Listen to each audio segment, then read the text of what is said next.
Texas. Better check my bio. Pressure getting applied on D-Rhyme. Go mode, like, share, subscribe. At you with my promo. Peep out my mojo and Big Wheel with the blitz. If you wanna kick back, holla at the yo getting rich. As for me and quality, we gon' report to hustle. Coming strong with discussion and posing a muscle. AKA quality with your neighborhood brother. TV and getting it in from a personal spin. We're a team with a dream, dominating your scene. Put the fire to a take and see if you can relate. Maybe put it in the bag, throw that shit in the trash. Ain't no us without you, so you part of the crew. Time to part, y'all. Please support y'all. Welcome to H-Town. We breaking it all down. This shit a vibe for real. This for the city for real. HTBC, we in this thing for real. From the north to the south to the east to the west. H-Town by you city, you know who do it the best. We win the by committee. Ain't no iron team. Moved out my mama house. Now we reign the supreme. Talk to us. We talk back in the comments. Gotta measure this game. Give it to you in increments.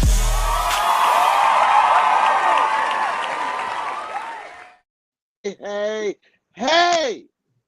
Welcome to another episode of H-Town by You City Podcast. Before I start, I'm going to let my fellas introduce themselves because we got a hell of a show for y'all tonight. Yeah, one of our guys not here right now, but he may pop in. Y'all know he the hardest working man in the show business. But I'm going to start right now. Now, listen, fellas. You know I don't know my left from my right, so when I say left or right, you figure it out because I really don't know. But I'm gonna start to my right. Whatever that is to y'all, that's where we start. So go ahead and introduce yourself, brother, on the right. I'm assess that's me, and with that being the case, okay. See, that's what I said. I don't know. Anyway, That's here good. you go. That's good. I'm gonna assess it's me, and with that being the case, welcome to H-Town by Your City Podcast, y'all. I am your boy, N-A-T, Solid E, aka Quality. All right. We gonna keep it going. Hey, y'all already know who it is, man. Come on, brother, talk to him. Man, what's going on, world? It's TB and your neighborhood brother. Salute to the world. I know we on number 37, and if I ain't mistaken, we might be talking about Mr. Ron Artest. We might be talking about Ron Artest today. I'm sorry. Yeah, Meta World Peace. Meta World Peace. Meta World Peace. Hold on. So or maybe Derek Fisher. Damn, Derek Fisher. What about my boy, man, Sean Alexander, the running back? We can go with that too. Yeah, let's go. But you talking about the Seahawks, right?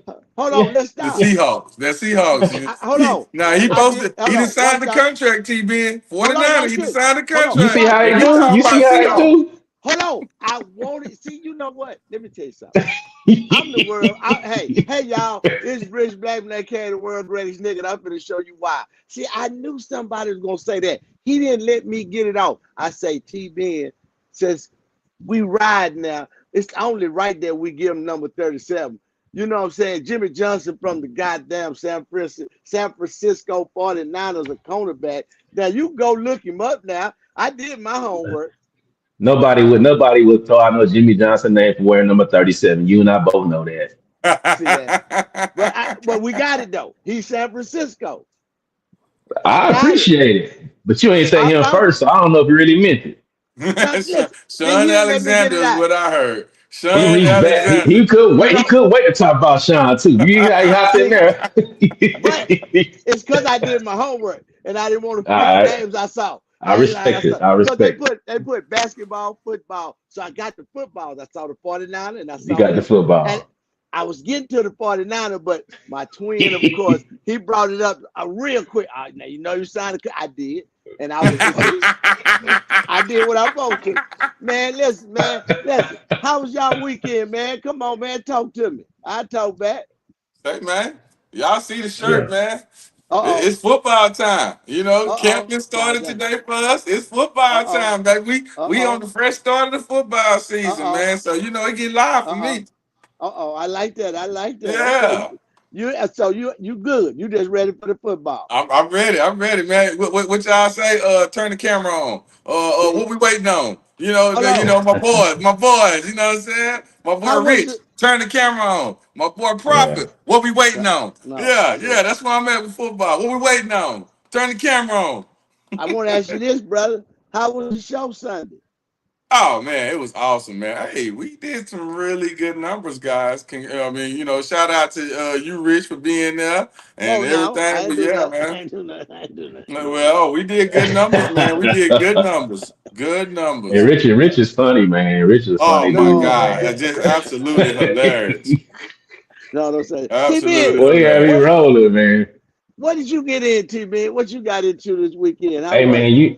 you know when the weekends come around, Saturdays, I'm watch boxing.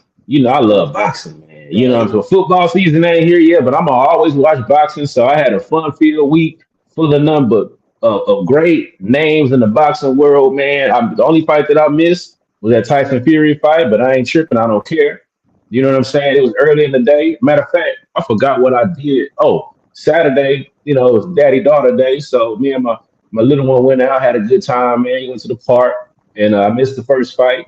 But I watched boxing this weekend. I watched my boy Earl Spence, lose his fight and announce his second retirement. But salute to the big fish. None but respect. That boy represented well. Two losses. Hey, man, it's okay. You gonna lose some fights. I don't like the disrespect Earl is getting. Like he wasn't him for many years. Come on now. yeah, That man dominated for like about a decade. yeah, Let's yeah. stop it. Let's stop it. That man he ran into Terrence Crawford, got whooped. That's okay. Everybody got whooped by Terrence Crawford.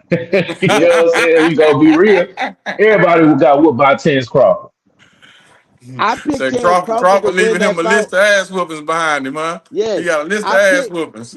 I picked Crawford to win that fight, y'all. But I didn't. the I picked the Spence.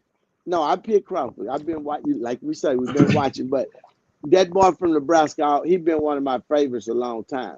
So when I picked it, people thought I was crazy. I won. Hey, Lil Mook can tell you, I won like a fat rat that night. I took everybody on. I just believed in the boy.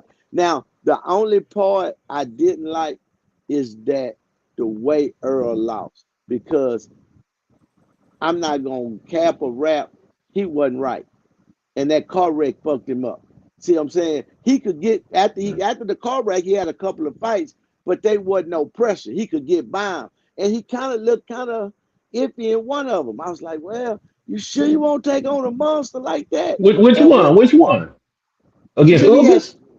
he Ugas was a good strong. I mean, yeah, Ugas was on his Yeah, ass. man, he walked him down, but he fought Yeah, Garcia and he dog he walked did good. Garcia. Now that's the one that got him the ass whooping with Terrence Crawford. That's what I'm saying. Cause Now the way he I think walked, he fought.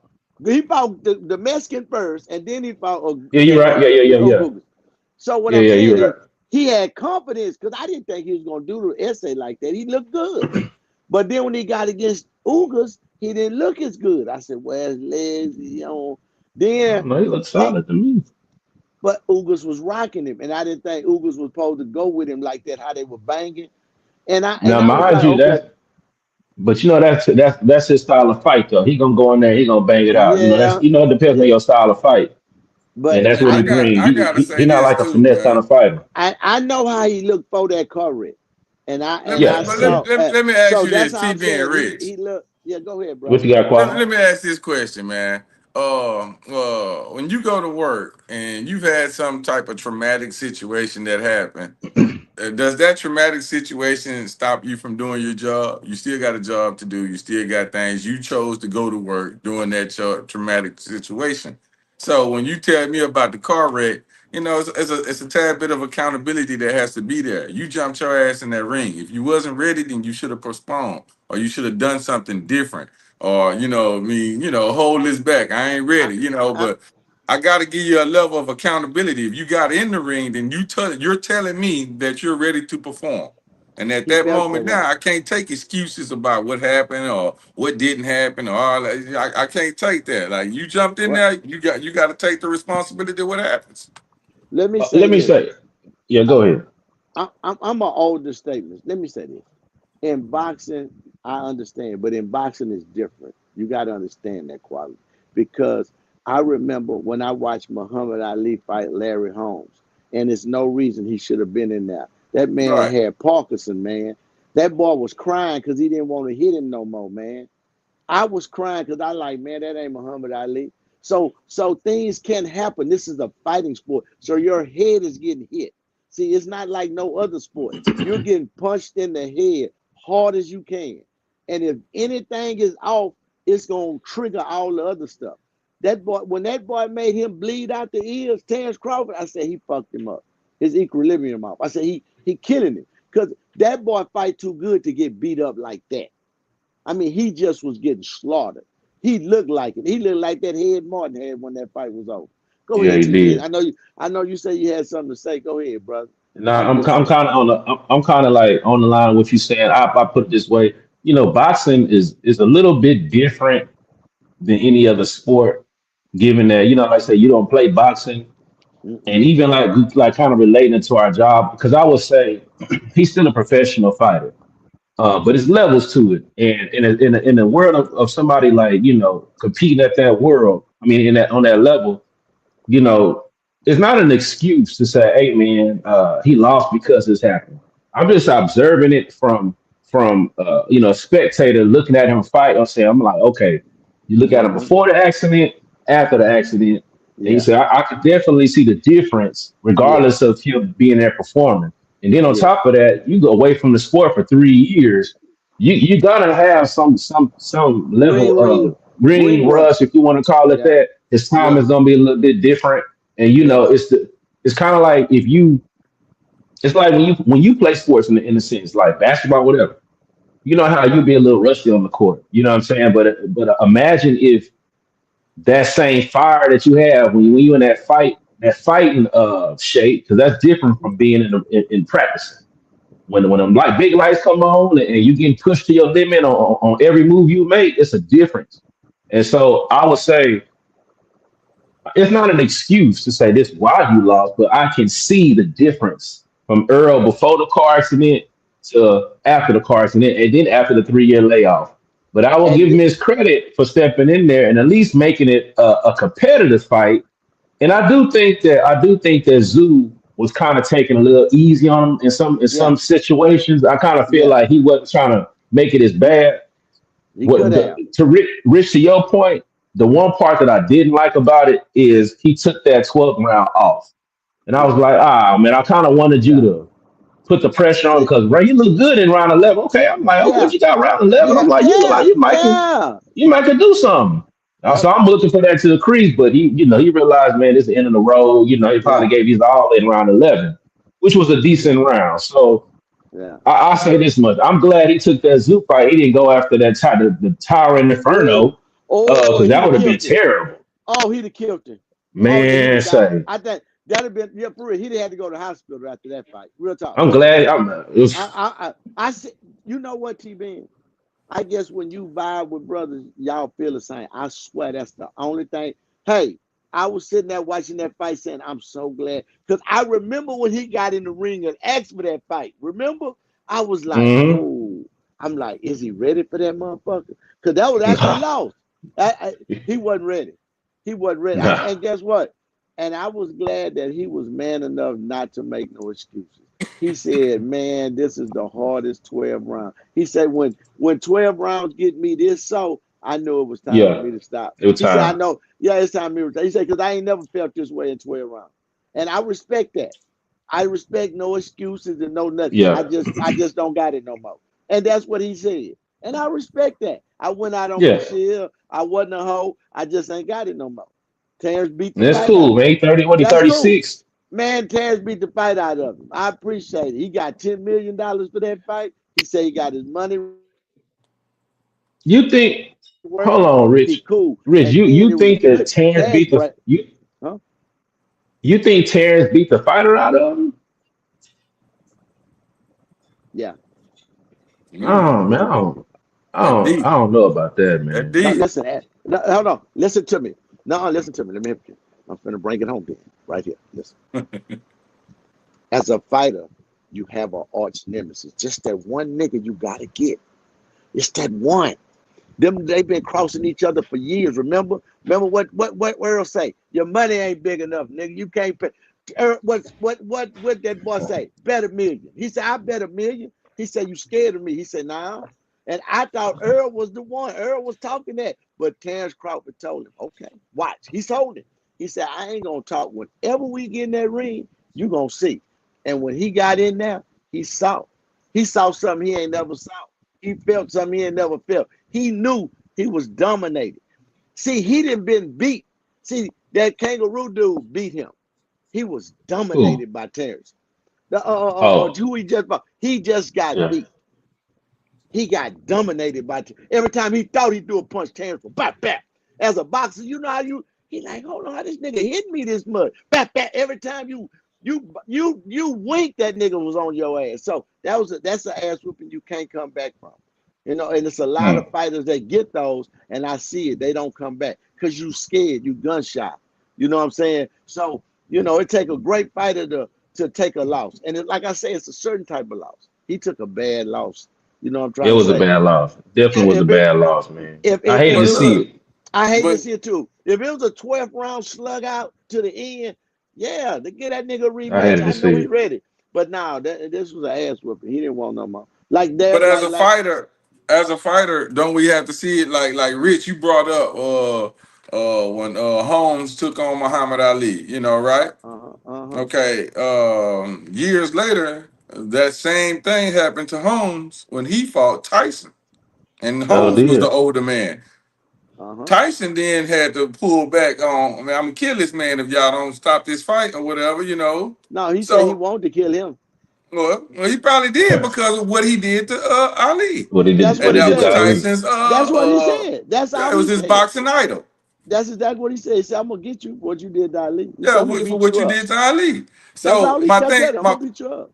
my point for saying that is that when these fighters fight, it's glorified when they win, which is what it should be. But then at some point, what you did to someone else, it will happen to you. That looks like the history or the foreseeable future for a fighter.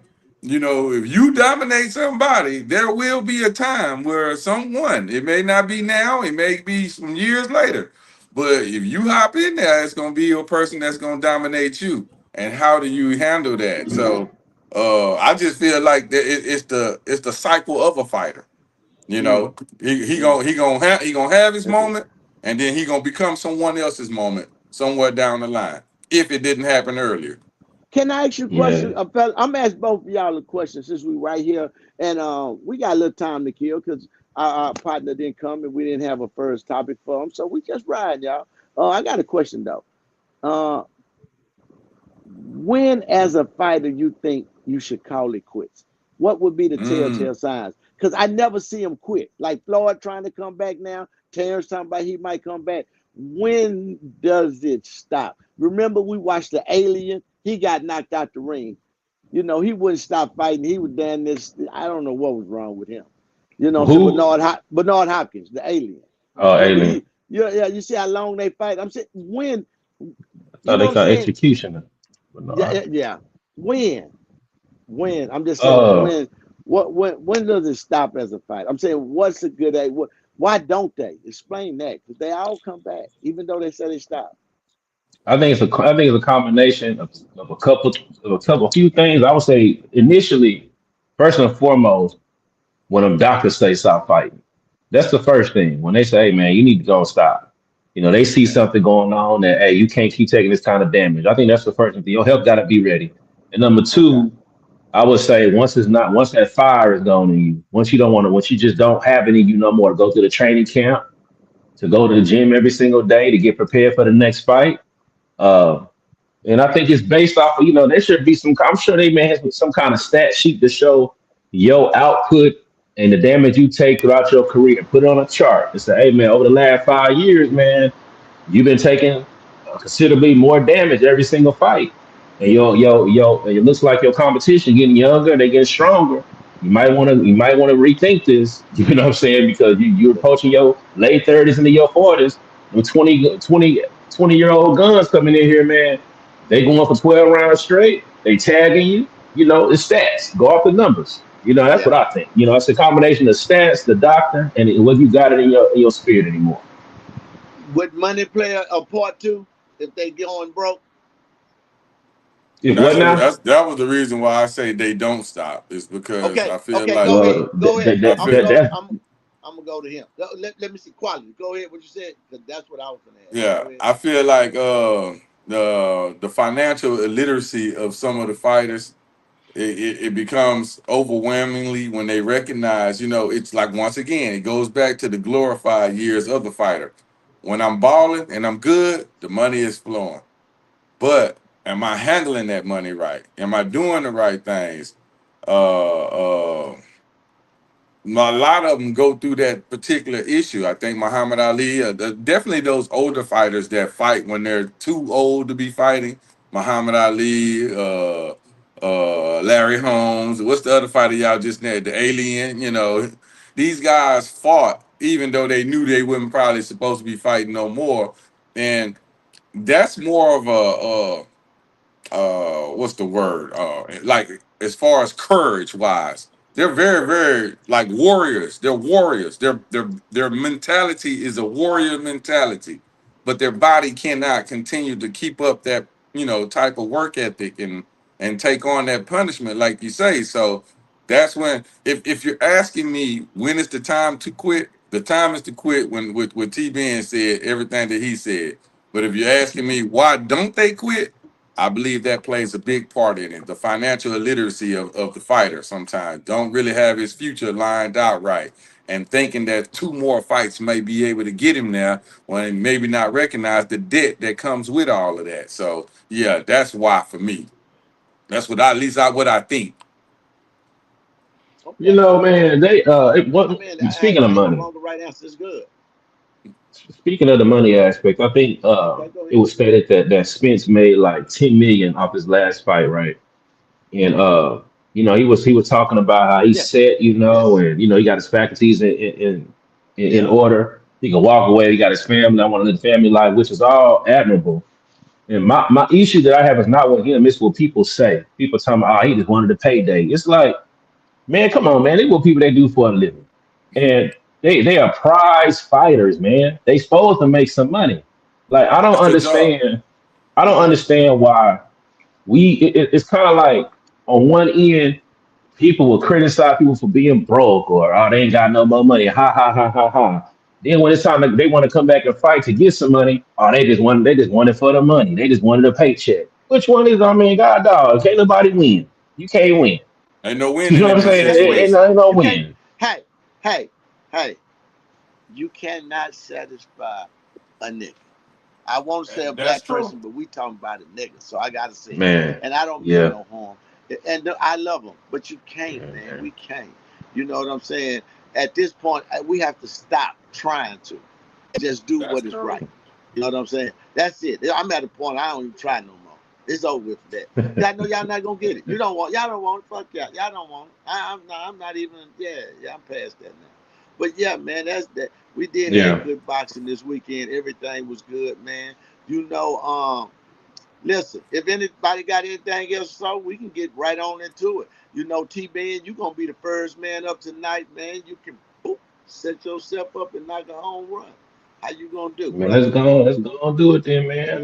Yeah, man. Let's So go and as I get always into it. Okay. like to say, I ran across me a couple things, man. Let me get my intro going so we can set the tone. Let's Yes, go. I'm drinking water, y'all.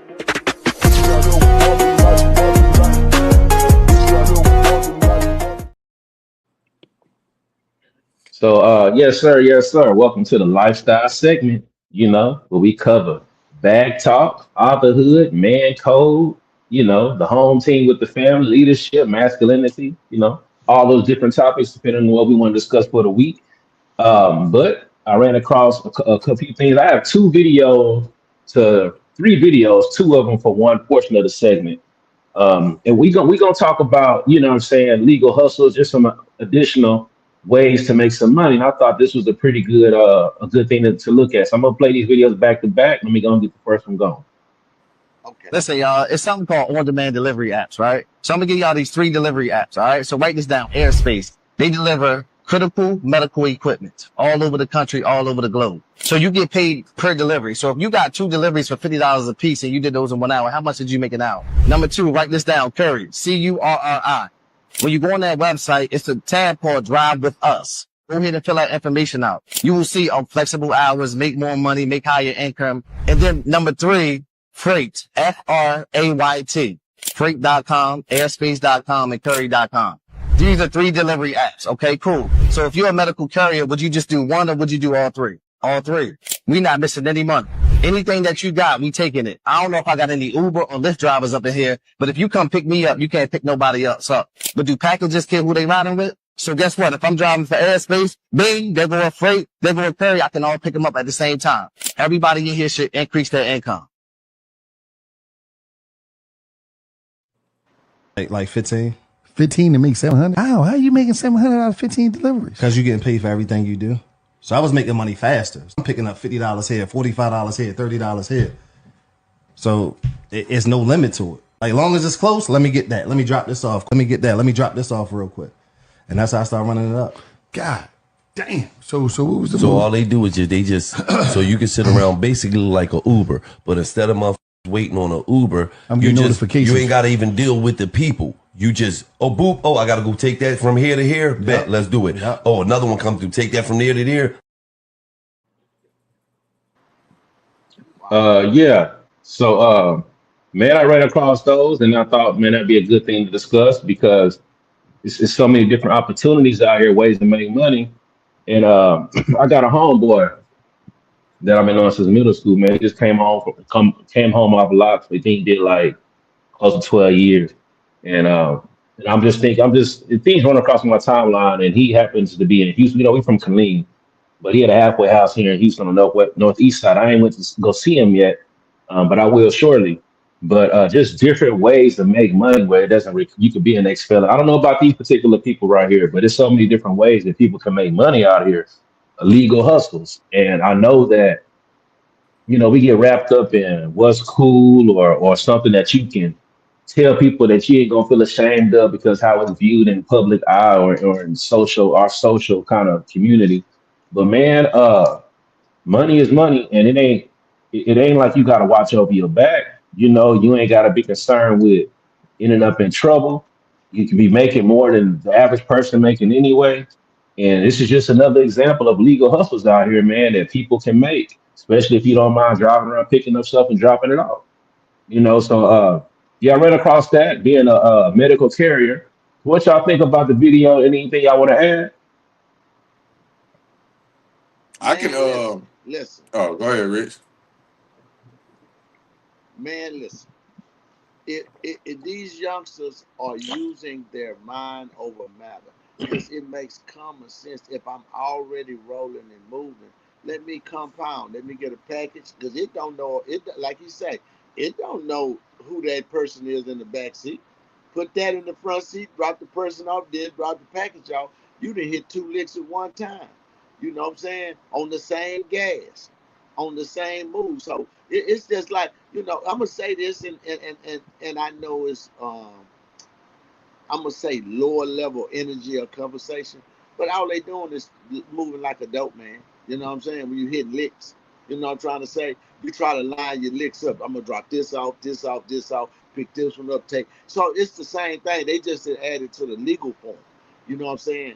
And it's good. You know what I'm saying? It's good. You know what I'm saying? I think it's a smart way to for them because guess what? They gonna come up with a legal way that they can start their own business and make money. Because if you thinking like that, you thinking forward. Because everybody don't think like that. You know what I'm saying? TB and quality. It takes a special individual to think like, well, I'm gonna do this. Because that means you put some thought into it. Because that takes some planning, navigation. So you got to be pretty sharp. You're gonna be all right. And that's what they show me that. Hey, these kids thinking. They trying to figure it out. Besides getting on the corner or taking the easy way out. You know what I'm saying? Because guess what? I realized all of them ain't in the hood no more. All these kids, parents doing pretty good. You know what I'm saying? They in these nice ass communities. So they don't get the luxury of saying, I'm going to sell some dope. Of course, weed, but shit, you got weed store every corner now. So, so yeah, man, I'm glad that they optimizing their opportunities, you know what I'm saying, and making some money out of it to where it makes sense. You know what I'm saying? So, I don't see nothing wrong with it. And that medical carrier, people are always sick. Old people don't leave the house. So you can, I think that's a great business, especially if you can get in good and get you some good routes, you know. But like anything, you just have to stick with it, man, and be for real with it. Don't play with it, and you'll get something out of it. I parked mine right there. Quality. What you got, brother? I would say this here. I think anytime you're looking to do more or get more, you're on the right track. Like that's the way it's supposed to be. That's the thought that you would think that a person should be thinking like. Everything is about doing better than what you're doing right now. And not necessarily saying that you're doing bad right now. So it ain't gotta be you're trying to do better because you're doing bad. It could be you're just trying to do better because there's just more opportunities out there for you to take advantage of.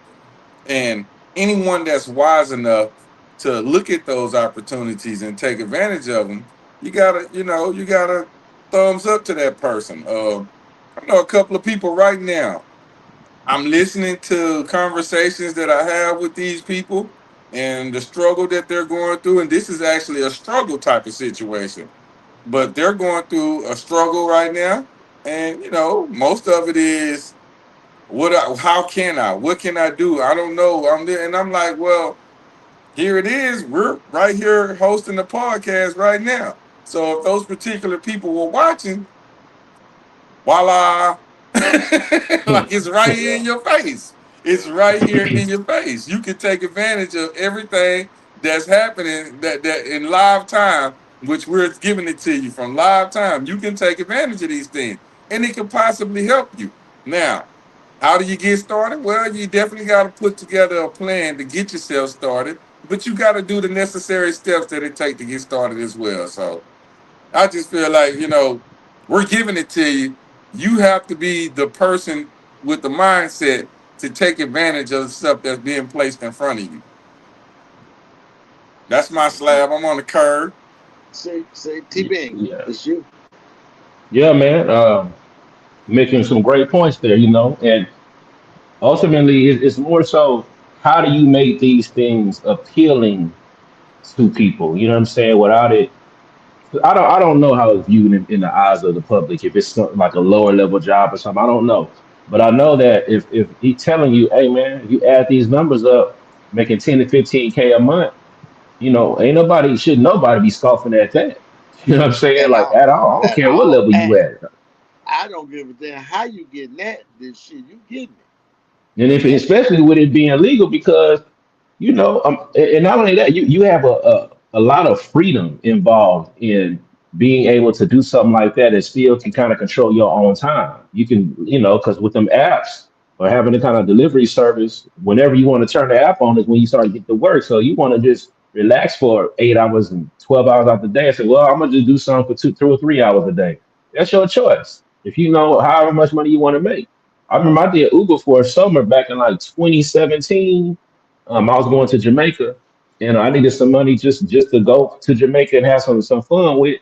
I did it for a summer, but it just opened my eyes up to more like, hey, like just something I could do in my little spare time, make me $100 a day or something like that, and go and I could cash out daily. You know what I'm saying? So it was cool just to experience that. But I think that there's so many opportunities out here to make some money, um, where it's not the traditional route. It's not all about having to go fill out a resume and application, go interview for a job, and those things are still here. They're still moving. They're still thriving. But it's other ways of doing it, and you get your freedom in the meantime as well. So I think that I like that. It's something I even might just look into myself, man, just to say, hey, man, if I ain't got something going on Saturday or something like that or Sunday, if I want to make me $200, if I can map that out, do that 4 times out the month, $800 I can put away to do something with.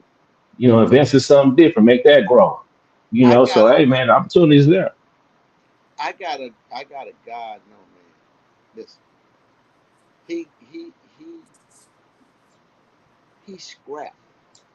Did you hear me? He pick up what people throw at the end of their curve they want. That's all this nigga do. He scrap.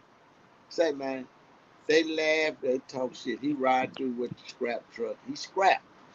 Say man, When that got money like longest train smoke off that scrapping, man. I didn't believe you could Mhm. make money like that, but he know he get it by the way. He just get his trailer and ride around wherever heavy trash at, scoop up all that Mhm. stuff, and he cash out.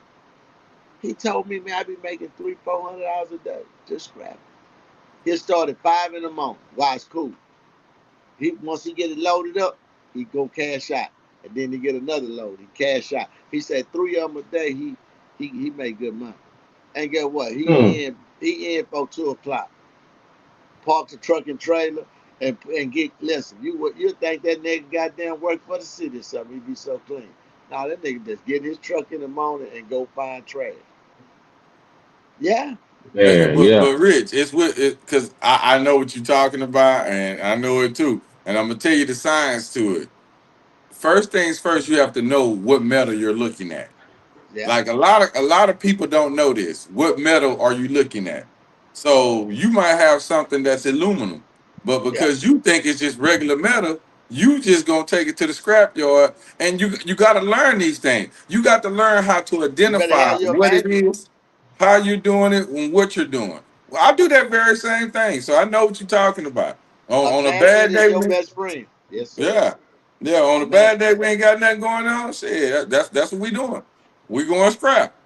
Yeah. We're going to find shit. And once we Uh, find it, uh, we identify what it is, we take it uh, apart. hold Sometimes you on. literally have to take things apart because you can't take it with it. Let's say the screws are metal, but the actual part is aluminum. Well, you got to take those screws out of there, or they gonna charge you for mixture.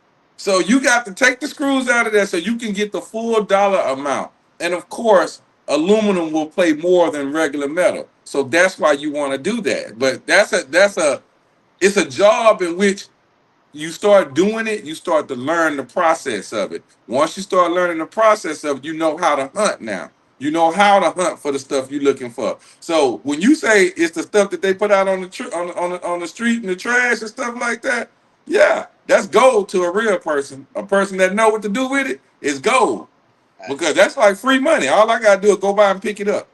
that's That's it. free. Yeah. And you helping him. But look, say T Ben, let me Mm. show you how. Let me show you how he double up. When he's scrapping, guess what he's seeing?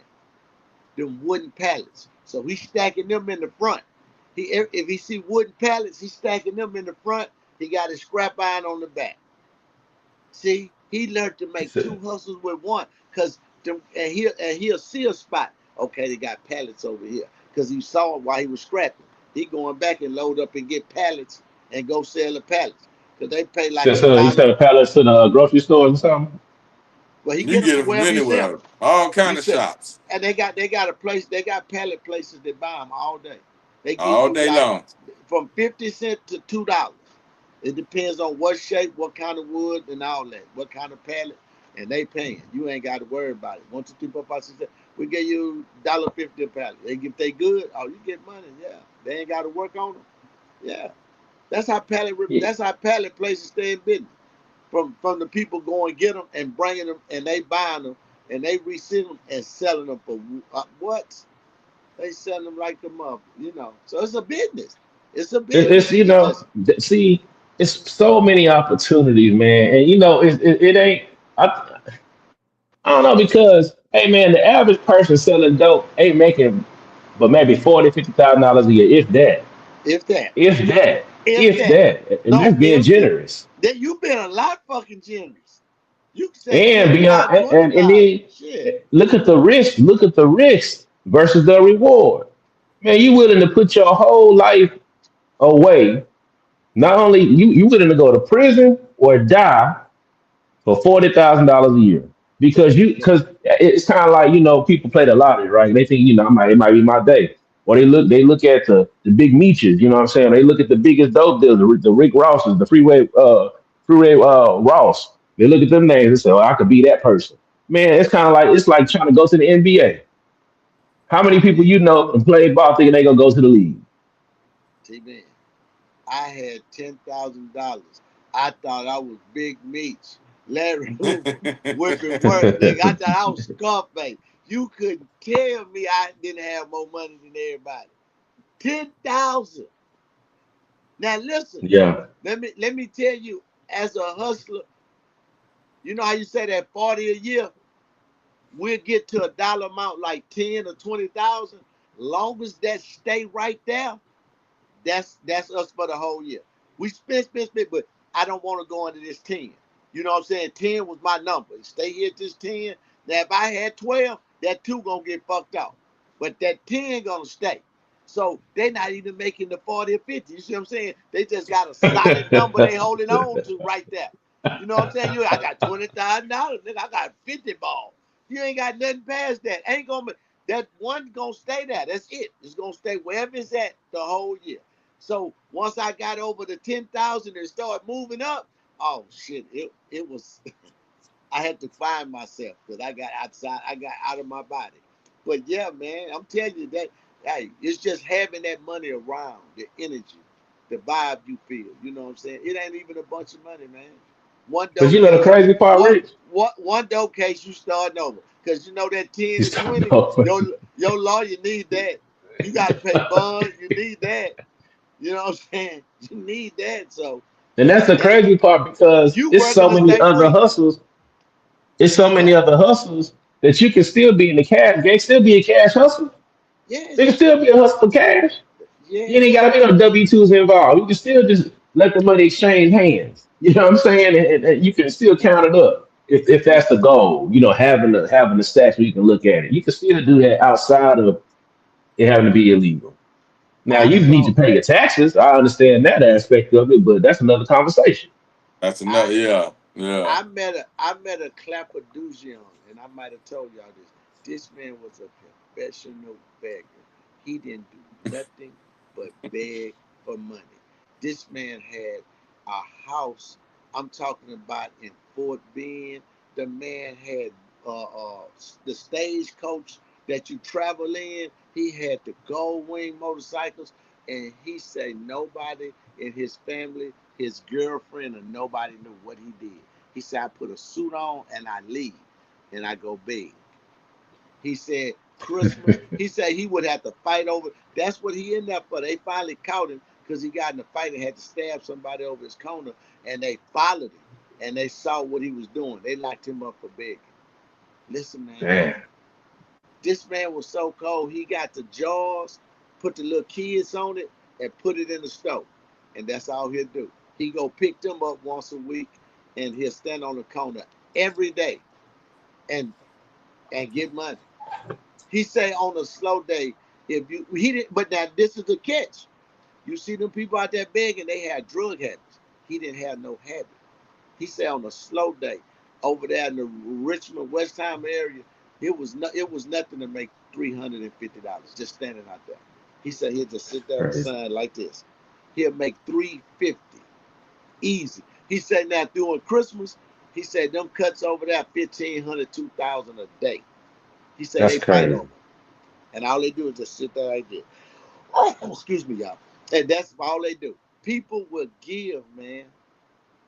Especially just imagine you feeling good, you That's got money, crazy. yo up, it's the holiday. They dropping 20s to them niggas. And he just thank Yeah. you. Get in his car, go home.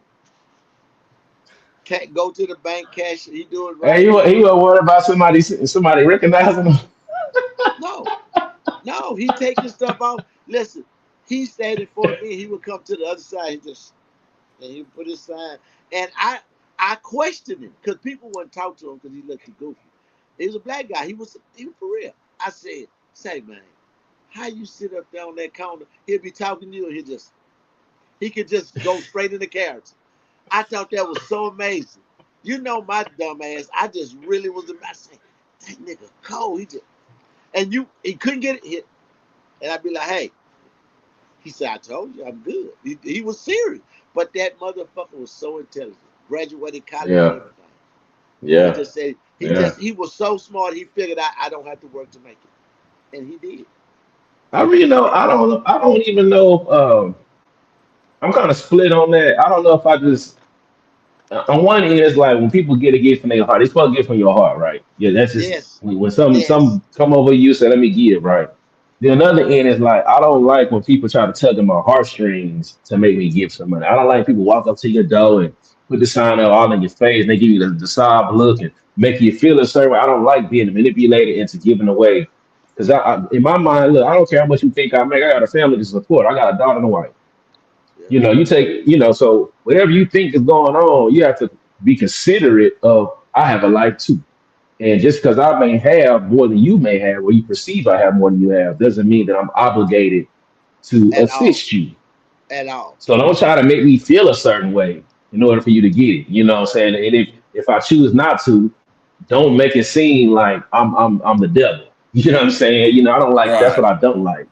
So, You know what I'm saying? So I'm split on people doing that. That really don't even like that's a hustle for them.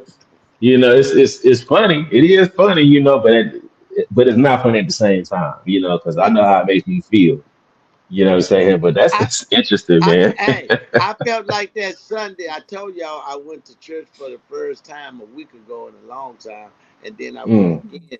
I went again this Sunday, and I saw the big okay. old rise.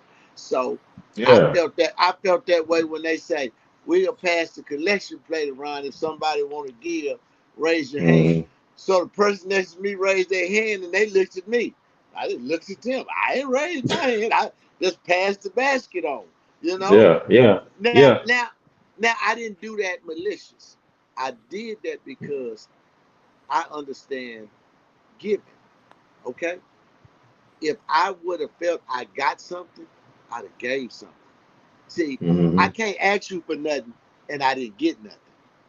I'm not mm, saying the sermon was bad. It didn't touch me. I didn't get nothing. It was yeah. cool. But if I'd have got something, I'd have gave something. See what I'm saying? Yeah. That's what Yeah. that so when you have a good preacher or minister and it's good and he get the whole church up riled, best believe them buckets gonna be rocking because they got Yeah. something out of it. They even got something out of it. Yeah. You see what I'm saying? But if everybody in there just like, okay, it's cool, all right, they ain't getting that. You got to give a message to get something. So that was just me. That's what I think Yeah. about that. But anyway, Yeah. Nah, it's real. It's real. yo, it's on you. You keep it moving, baby. I'm just the Yeah. host. It's your Anything else segment. on legal hustle? Y'all ready for the next one? Let's do it. Let's do it. All right. So hey, man, we gonna take a turn on this one, man. This one right here we just gonna take a turn. So let me go and roll this one. Oh Lord. So I Yeah, need my man. blood pressure. I need my blood pressure medicine before I No, no, start. no. You don't need blood pressure medicine, man. Ain't nothing Okay. like that. But it's just a different conversation, man. But let me go and Okay. roll it. Okay. Go ahead. It's a good day. I done bumped into Zayda mama. Cause I don't see his mama. He ain't seen her in over a year. Well, come here, look who in the car. Where you going to? Where you headed to? Huh? You wanna ride? Look. Huh? Yeah. Zayda, look.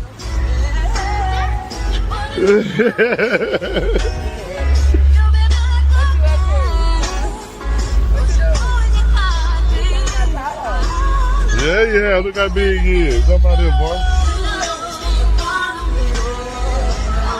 Look how big he is. Couldn't take him to go eat. It's his grandma's birthday. What you asking?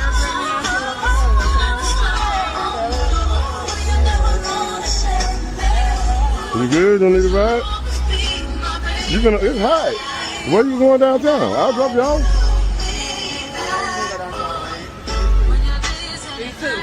Huh? You ever get dropped off downtown? I'll drop you off downtown.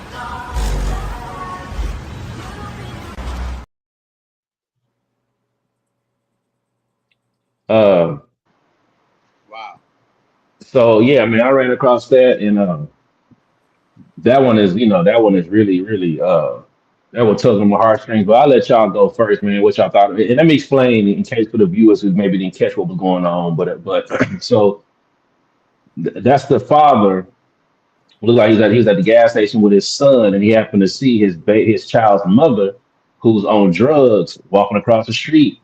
And according to what he was saying, the son hadn't seen the mother in a year or a couple years. It's been a while since he last seen his own mother, and And based off of the interactions, it didn't seem like it was no malice.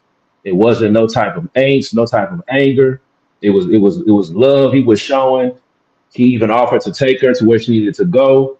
The child looked like the eyes lit up when he seen his mother.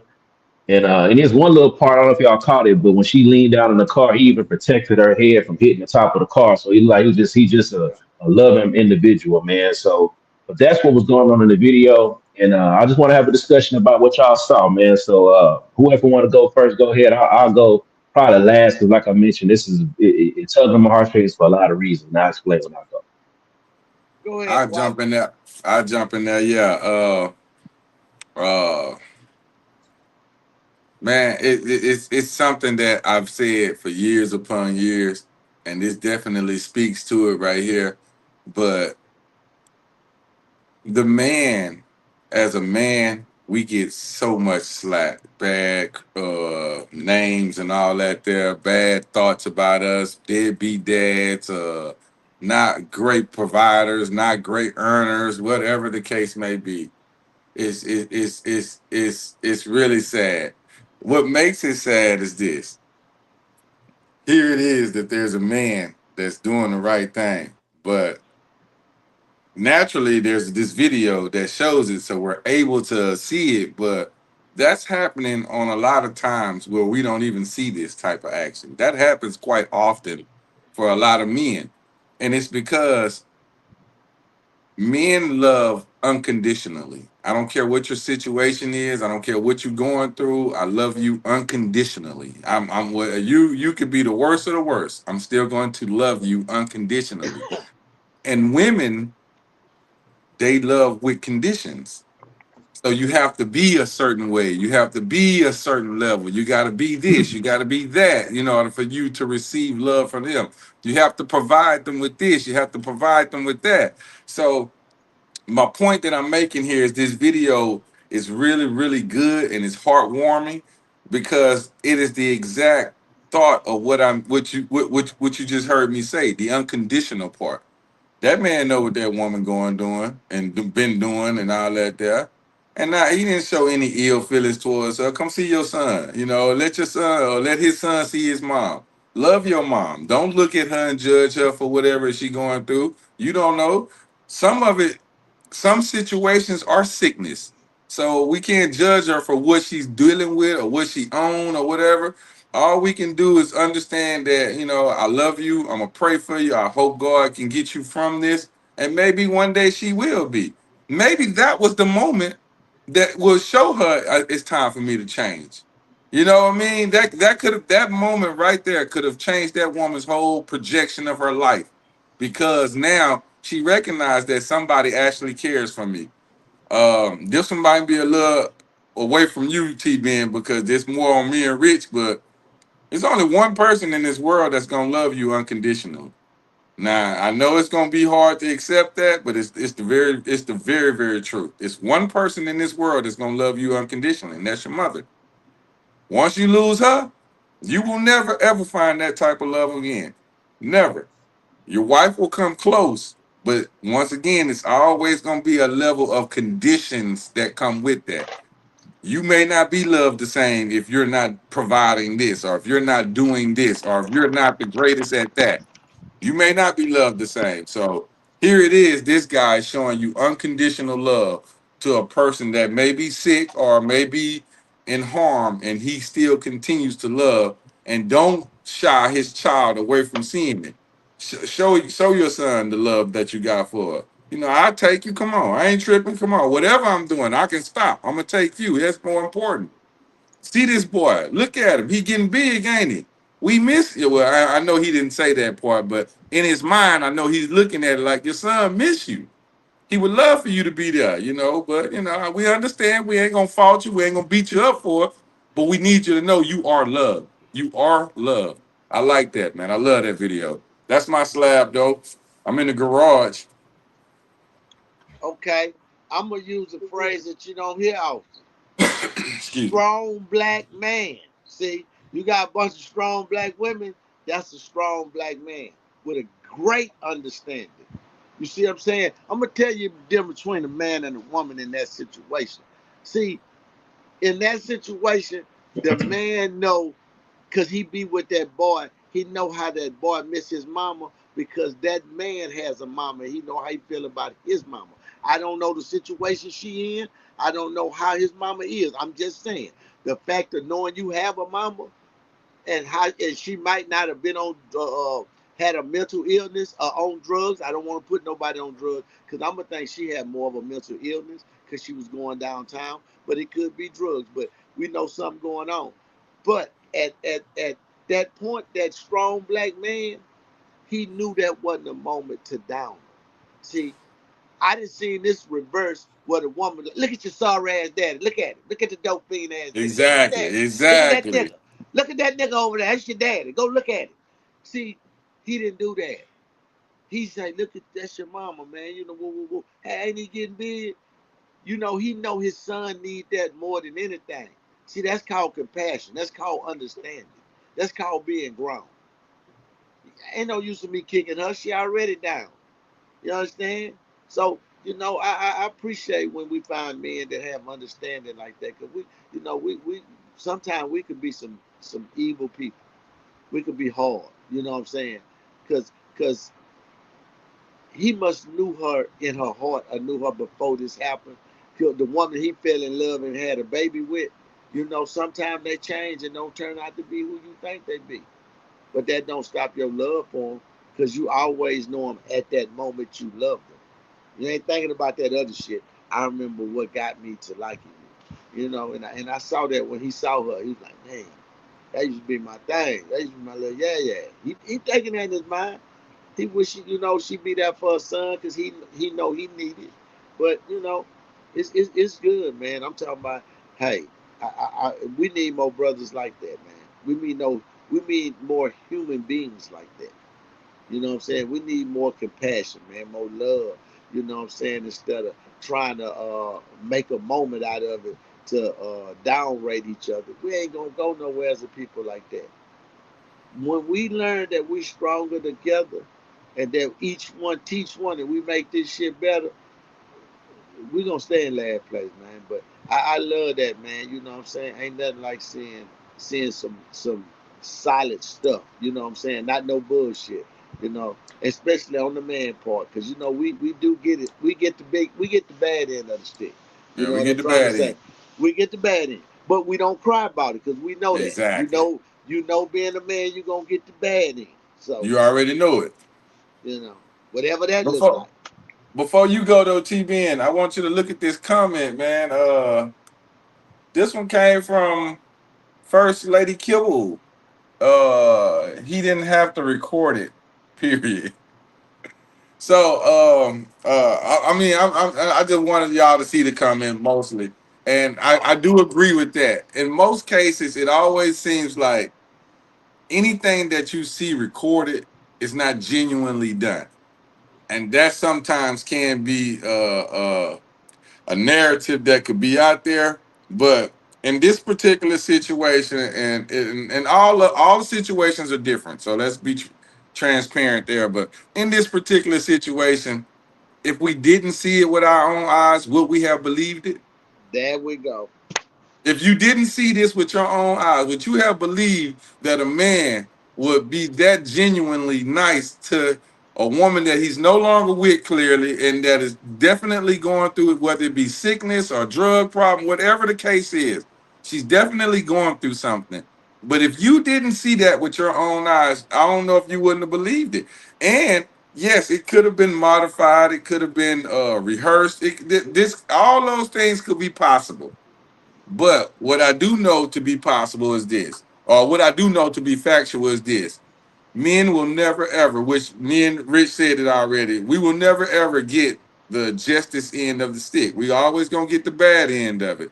This is the way that society has portrayed us as black men, that we are not, and not just black men, all men, but you know, preferably black men in some situations.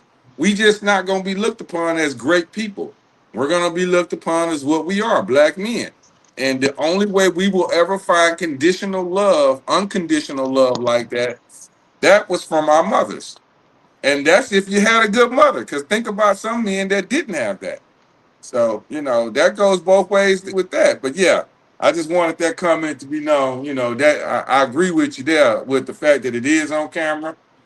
I wish it probably wouldn't have been like that, but on the same token, I understand. And if I didn't see it, I don't know if I could have believed it. Or See, not if I could have. I don't know if anyone else would. I would have believed it because I know that's the kind of person I am. So I know there are people out there that are like me. but you know what? Before you go, TV, some things we need on camera because we have so much negative and bullshit on camera. So it's sometimes it's good to put something touching or heartwarming. I don't. I'm saying I wasn't there. I can't speak, but for everything I saw and I got, I didn't see no malice. I didn't see no mean intent. I just saw a man documenting a moment in time he might can go back and share with his son later. The woman may, you never know what might happen. He got a moment and he captured it. You know what I'm saying? So we don't have to look at it malicious, ill intent. He could have just been, compassionate. Man, I ain't seen her in a while. Whoop, whoop, whoop. He might want to show her mama. I saw her. She came, she hugged. We saw at the gas station. Like you say, sometimes you just have to have document. You know, I know we living in a world to where we under the old law. We don't record or do shit like that. But sometimes it's warrant. You know what I'm saying? So, you know, T-Man, I parked that. It's on you, baby. Yeah, fellas, y'all made some good points, man. And like I mentioned before, this one tugged at my heartstrings because I may have said it before on the other videos or other shows, but just a little background, man. So that circumstance was almost my circumstance as far as but it's flipped because my biological father was an addict. You know what I'm saying? And my mother, I'm from LA.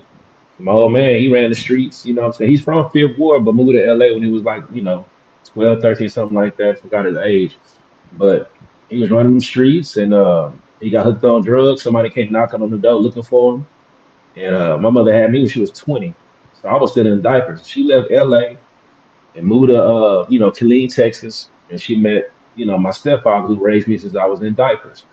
But the point is, my entire life, my mother never talked bad about my father, my biological father, not once.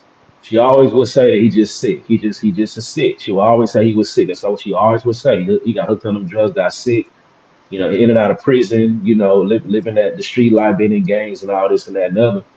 And but she never, ever, ever talked bad about him. Not once.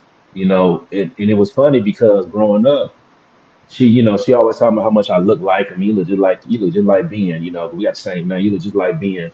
And every my family member was like, you act just like Ben. But I never seen it, right? I never just cause I'll go out there for the summers and he might be out, or if he wasn't, he'll write every so often. But it was sometimes he'd be out and I get a chance to interact with him for a few days after summer before he just kind of disappeared again, right? And then I remember I told this story. I don't know if I told it here, but long story short, a few years ago, man, I was able to find him in LA. It was 100% God intervening to make it happen the way we found him.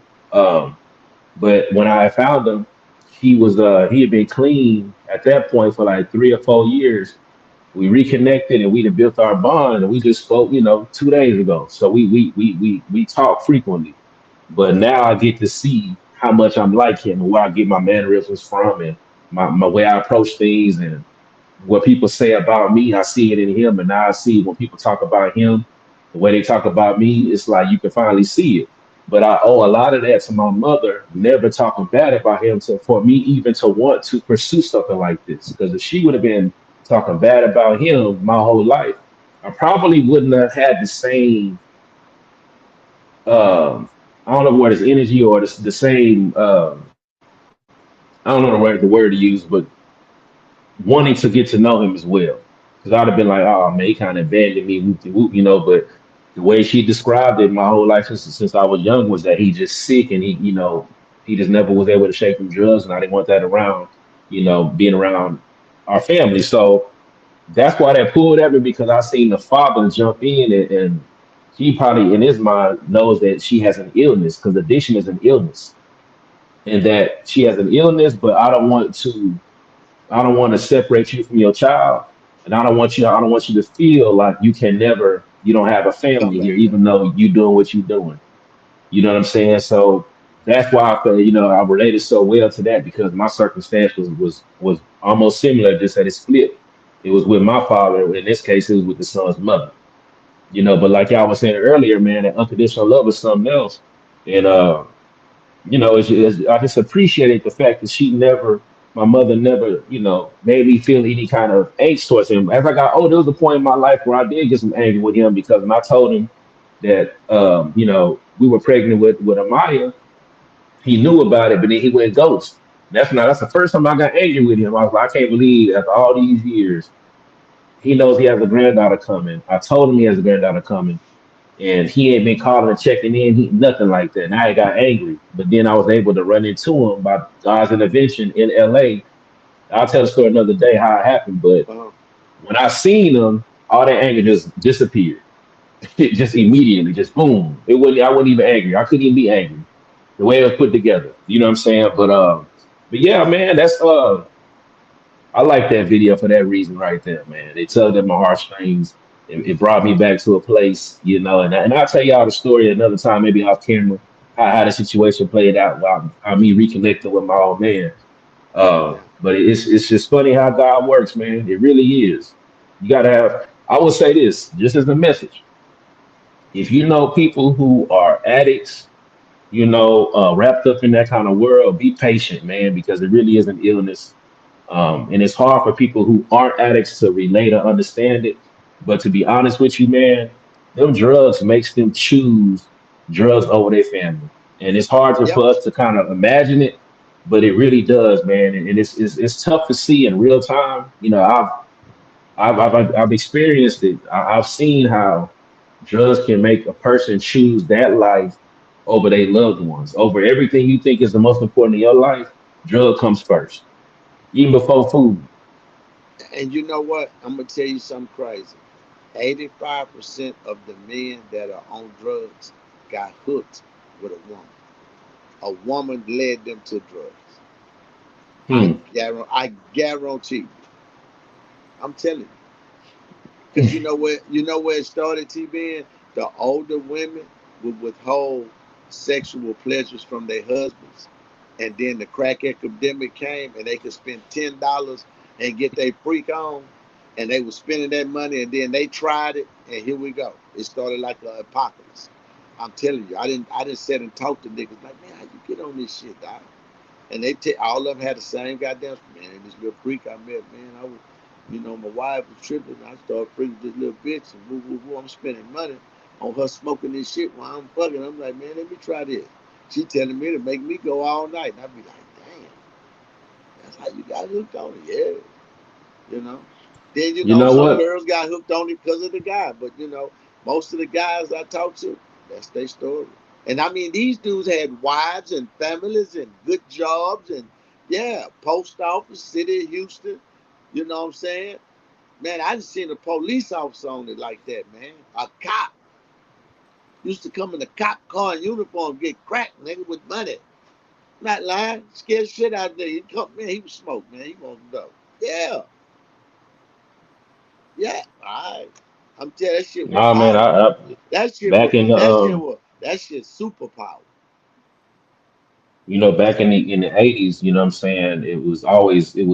Looking back hindsight, you could be like, man, I would never did nothing like that, right? 'Cause you see the Yeah, effects that it had on our families, yep, right? Because I yep, know, yep. man, I would say it's crazy because when you think about it, out of 10 black folks, I say close to 70%, if not more, families have been affected by the crack epidemic. That's how You, strong it you was, man. goddamn But right. looking back, right? I I don't say even. It might more. be higher than 70%.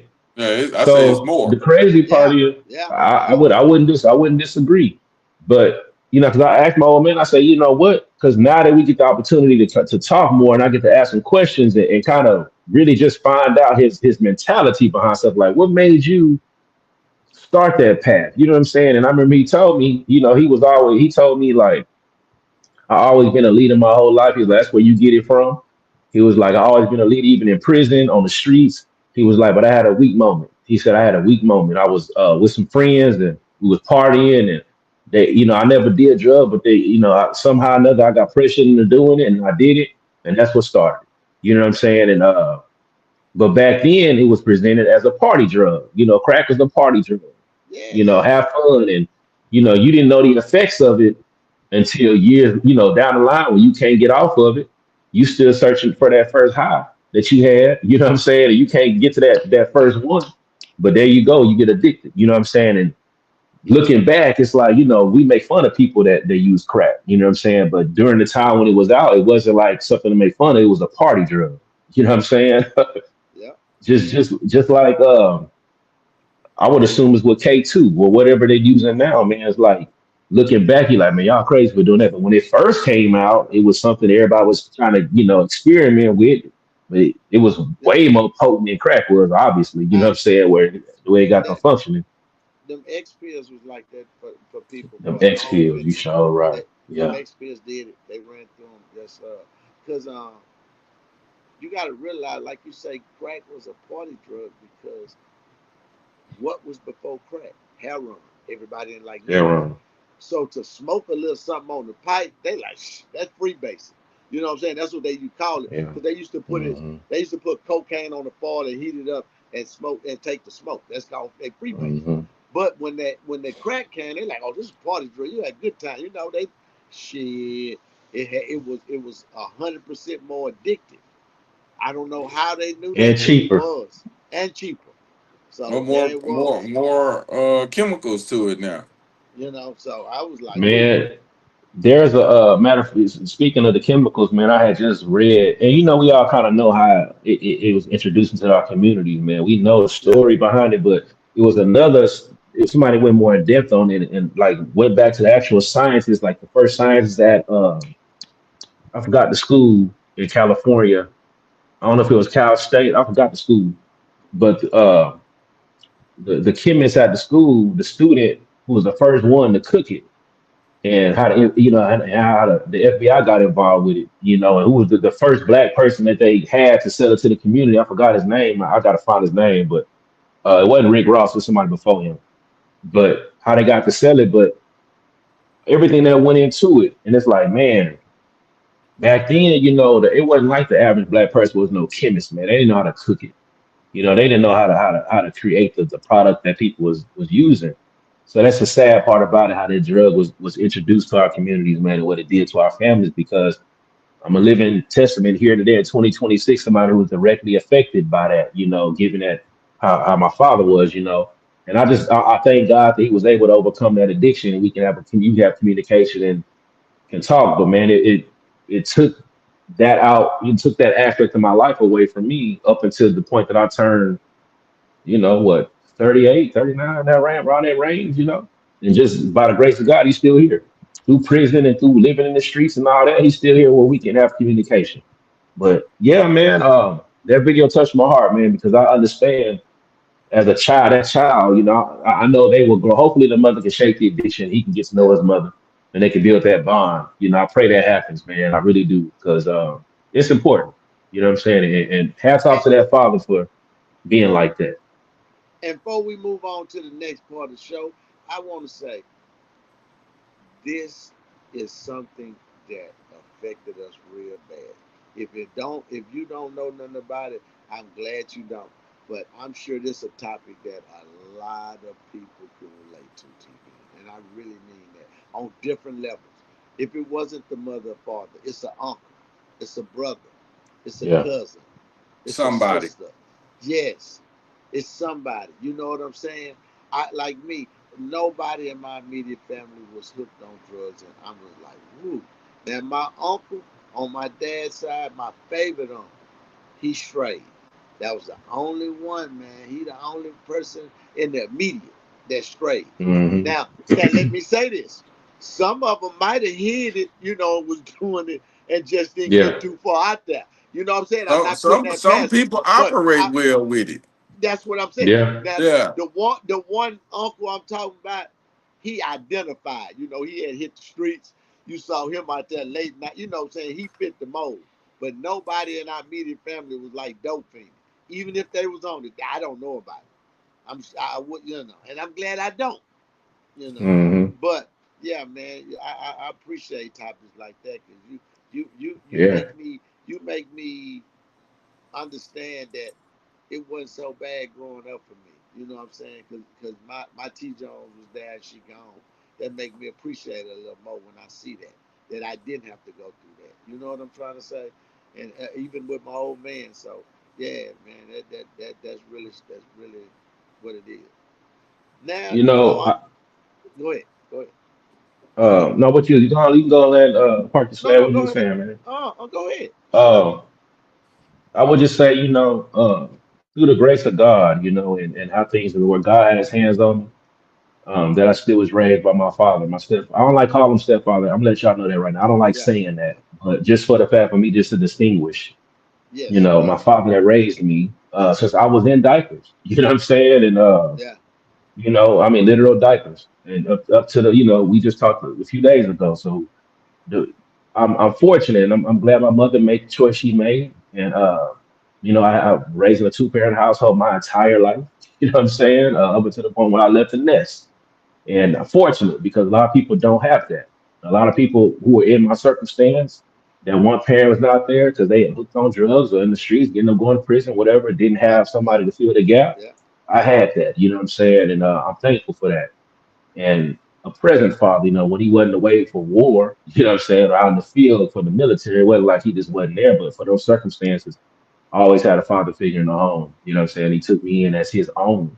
So my admiration for men who do date women that have children is different from others in this present day. I know now the conversation is you got to be crazy to play stepfather and all this, that, and the other. But hey, man, my story is different. You know what I'm Yeah. saying? And I'm not gonna act like it ain't. My story is just See. different, man. And I See. appreciate it. And listen. Listen. I understand, brother. Now Straight we're up. gonna we gonna keep the show rolling. We're gonna get into the segment that the grown and sexy, the black excellence. When you hear the music, you know who it is. I'm not only the host, I am him for this next segment.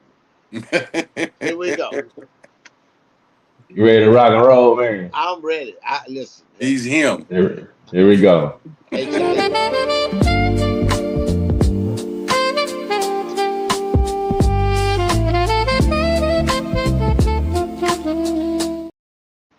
Yeah. Yeah. Yeah. Hey, man, listen, man, hey, y'all.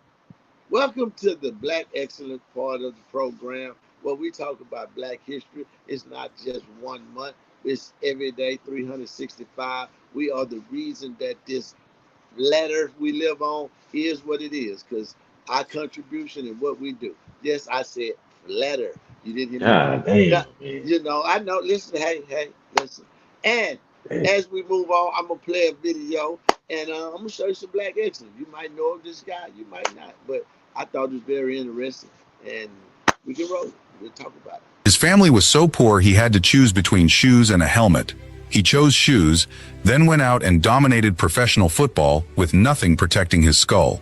Duke Slater joined the NFL in 1922 as the league's first black lineman, and for years he played without a helmet, a habit that started in high school out of necessity and continued because, frankly, he didn't need the protection.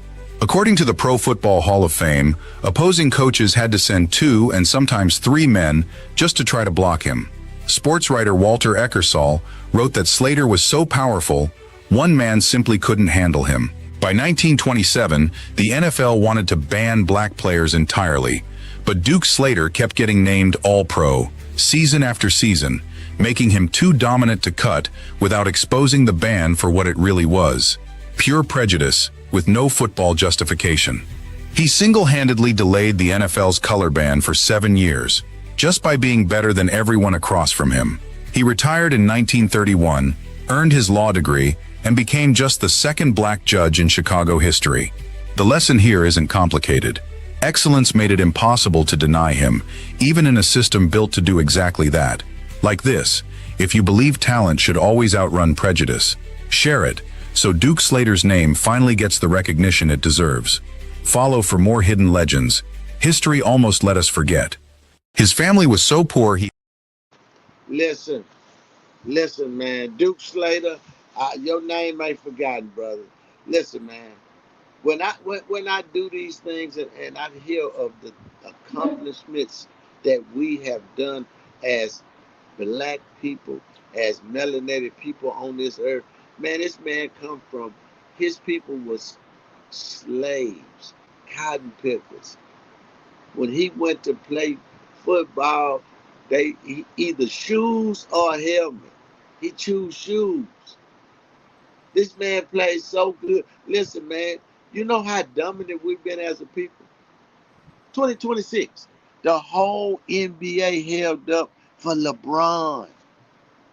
They just told you the whole NFL want to get rid of the colored people in football, but they couldn't because that boy was so good. He made them hold the line for 7 years till he retired because they want to see him. We've been dominant. I mean, listen, man, these stories, listen, they don't stop. I'm like, God. Then listen, after coming from slave parents, playing football with no helmet because he couldn't afford one, then when he could, he still just used to not playing with one. He said, I'm gonna go be a I'm gonna go be a judge. The second Negro melanated judge in Chicago history, coming from some slave people, playing some football. Come on, man. Listen, man. Come on. I don't know when it stopped, but Duke Slater, I salute you, brother. I don't know, you never met you, but goddamn, the will you got and the man, listen, that I don't know. Hey, we some great people, dog. I don't know how many times we gotta say this or question ourselves. We just need to get back to being great and quit this bullshit we on. And I'm telling you, we could take this flat earth over. Yes, we could take this over. But anybody got anything to say on it? I just want to share that story and I just saw his Yeah, accomplishments and some. Hey, yeah, man. go ahead. Hey, good stuff, Rich. And like I always say, man, I appreciate you bringing forth the names that aren't the same repeated names we hear every single year, every single month, man. These names that people just don't identify with. And I appreciate you bringing forth those names because I never even heard of him. But I say this, um, I expect for us to excel in most physical things, right? Just to, because a lot of people don't understand. I don't know if a lot of people, I'm not going to say that. I'll say many. Let me say many people don't know what we endured during slavery. And I think we should talk more about what slavery entailed other than getting whipped and having to work in cotton fields, right?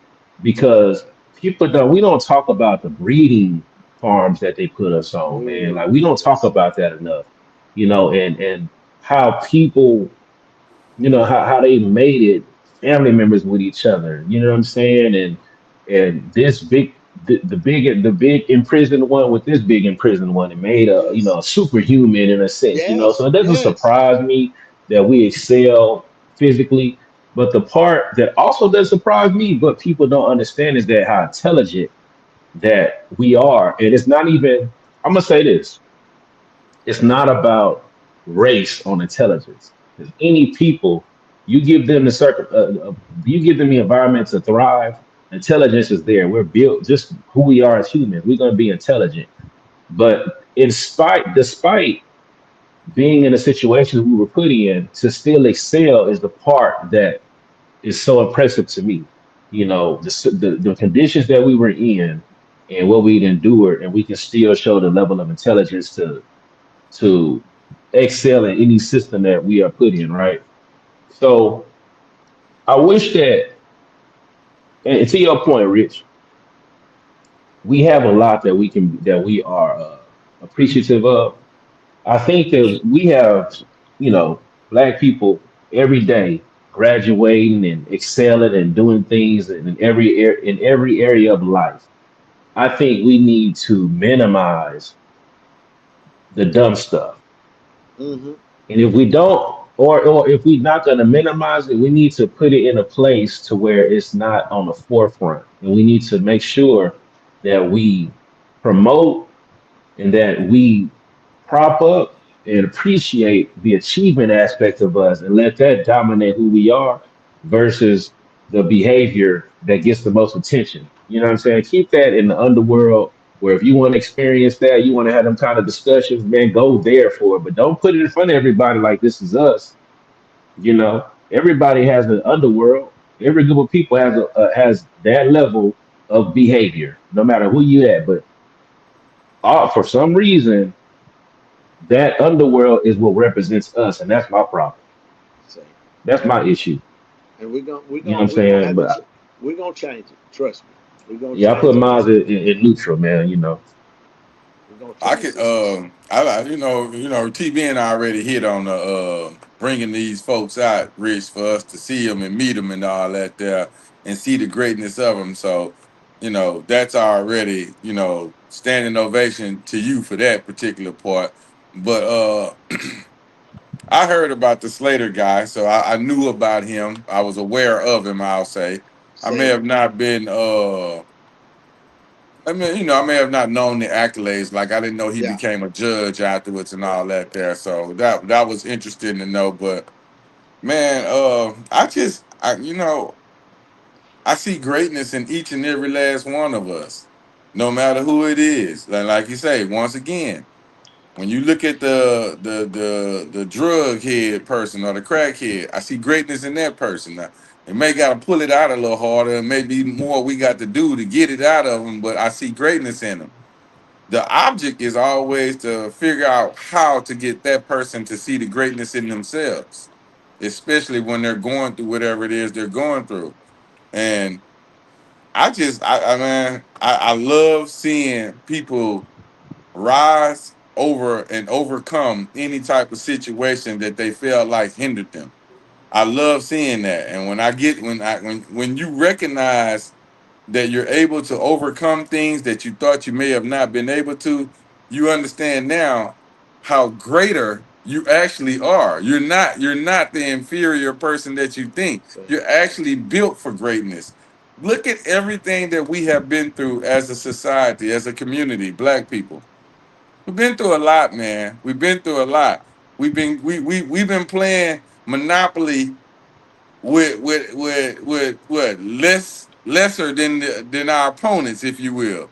They've been given more to succeed, and we've been given less to not succeed. Yet we still in the race. You kind of get where I'm going with that. We still Yeah. in the goddamn race despite not given the same opportunities. So See. when that hit right there, man, that's what makes me say you built for greatness. You are made to do this. Yes. So anything less than that, it's a shortcoming, but you can overcome that too. That's what you're Yes. made to do. So Hey, yeah, that's just my thoughts on it right there, man. You made to be great. everything you've been through, ain't nothing harder you finna go through than what you already done been through. That's a Exactly. fact. And listen, on that note, I'm gonna end mine and I'm gonna pass it over to the man with the plan, my twin, my brother from no other. Come on, Father, let's come on with the videos, your topics, man.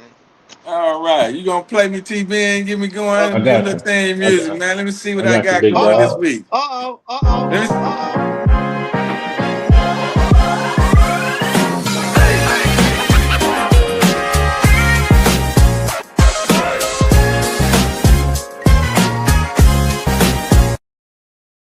I danced like Yes, Carlton on indeed. that motherfucker. Yes, Oh, indeed. Yes, indeed. It is my time to shine. Oh man! But the message that I'm finna send out to y'all guys, this a deep one. This a deep one, and I'm talking to my queens. I'm finna send a message to my queens. I need y'all to listen to me because I'm talking directly to y'all. Uh, I'm gonna start this segment out with this. I'm finna tell you a little bit of something. Let me see. Oh yeah, good timing too, y'all. I'm finna tell y'all a little bit of something. And once again, this message is for my queen, so I'm talking to my ladies here. How can you ask for a man to protect you, be what you want him to be, if you will not allow him to do so? Certain things that men do, you may not think of it as protection, but in our minds, that's the way we see it. It is a protection measurement. We're doing things to protect. If we question where you're going, why, what you wear, or is it safe? Who you be with. These are not things that we're doing just to intrude your business. It's because there's a level of protection that goes with that, and we want to make sure you're all right. A man's ultimate goal is to make sure that his family is protected. It's our nature. We have no other thoughts of it. If a man come up and, let's say, slap you on your tail, well, you're gonna want that. You're gonna want us to protect you then, right? So you cannot be upset if we protect you by telling you, hey, that may not be appropriate for you to wear. And it may make a man want to slap you on your tail. So why don't you present yourself in a different way, and we can eliminate that? You protect your man by doing that. Because if you know you got that man that's going to protect you and he going to lose his life to do so, then you got to protect him. You got to value his life enough to know that I don't want my man out there doing that. So I'm going to do something different, wear something different, make myself something different. So without further ado, I'm going to take us into a video. And this video just happens to be, I just started what you call following. I'm not so computer savvy, so y'all bear with me, but I just started following this couple. And I can tell you now, I'm going to be using a lot of their material. They are so good. I don't even know if they counsel marriage or anything like that. I do know they'll come and speak to groups of people and everything like that. But you guys will get a whiff of them yourself when you get a chance to look at it. So let me get it all set up here. Let me see. I'm going to start with this one here, guys. TBN already got us to the side, so here we go. How you dress shows how much you respect yourself, and if you don't respect yourself, you're definitely not going to respect your spouse. Whenever I step outside of my house, I am a representation of not only my husband, but my children and God. So I want to make sure that my attire, the words flowing out of my mouth, my countenance, does not bring shame to my household, does not embarrass my children, and that I'm not presented in such a lustful manner that might contribute to causing someone else to sin, another brother in Christ to stumble. Your children are looking up to you. How you dress is how they're going to dress. You got your stomach out, they're going to have their stomach out. You see no issue with your cheeks being out, they're not going to see an issue with your cheeks being out. You walk into the grocery store, this bar is on full display for every man in the store. How does that make your husband look? How you dress shows how much you respect yourself. Okay, so that's our first video. I want a couple of key notes I want to put out there. You notice how she said she's a representation of her family, not just her husband, but her children. And also her children will follow her lead, which is if you do certain things, they will do certain things. So we have to be mindful of those things, ladies, when we determine how we want the public to perceive you as that woman. So with that being the case, let's go to number 2 here.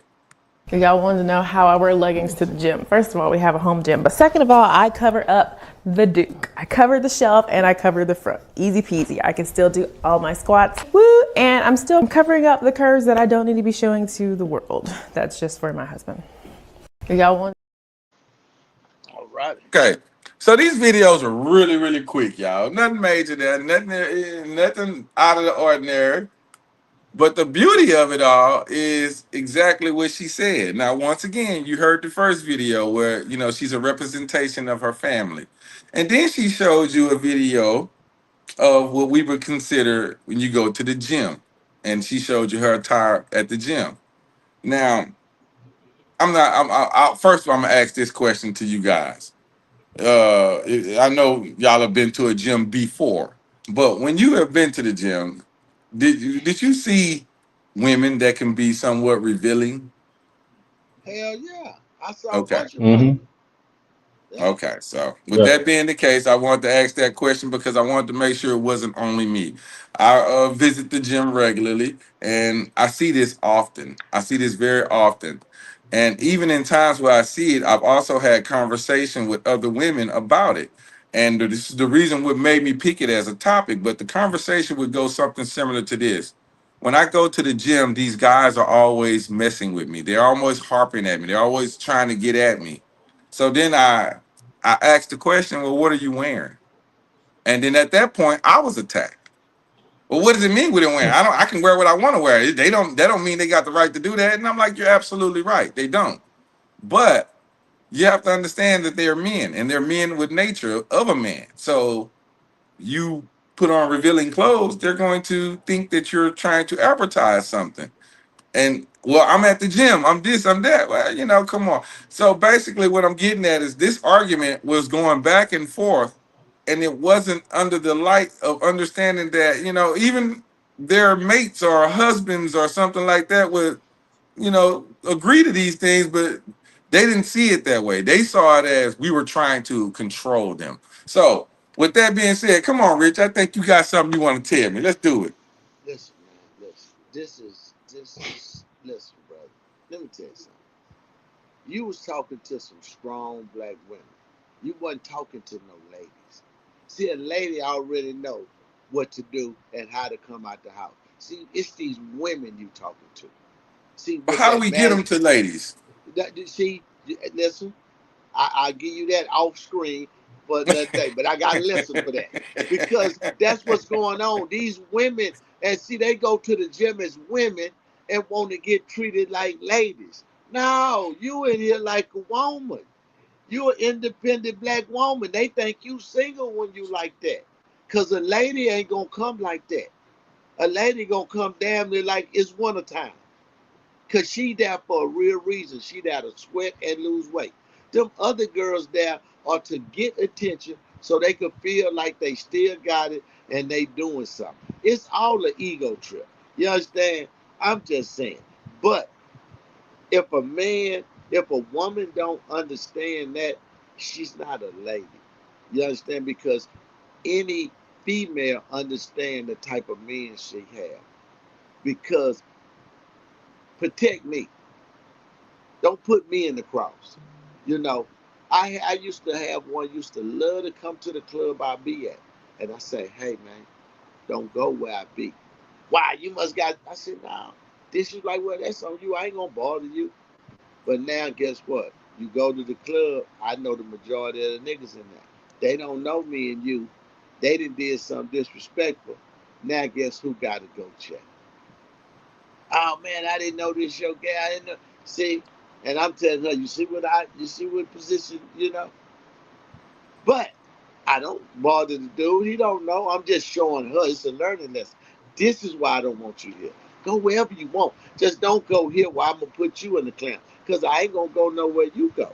And that's just what it was. Women don't understand. They thought they would think that's not protection, but that's protection.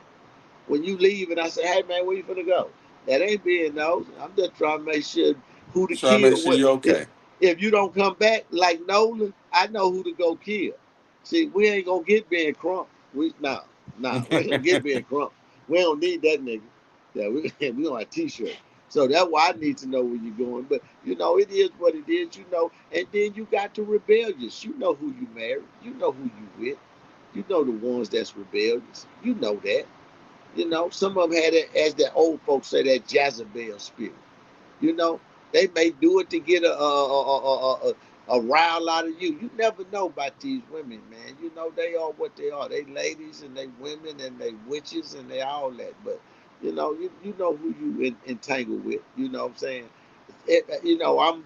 I'm the old guy on the show. It's no lady I done dated that I had to say, hey, don't go out the house like that. Because they already know what type of time I was on. You know what I'm saying? Now, when they got out my presence and got around the corner, did they change clothes? They might did. But I'm saying in my presence, they didn't walk out the house like, no, nah, you're not leaving from around me like that. No. We ain't going to do that. Okay. But I parked my slab. How about this? Yeah, I want to get a little bit from T Ben. I want to see where you coming back, T Ben. But I'm coming back to you, Rich, because you. We got time, man. You're gonna have to address that question. But Okay. come on, T Ben, what you got?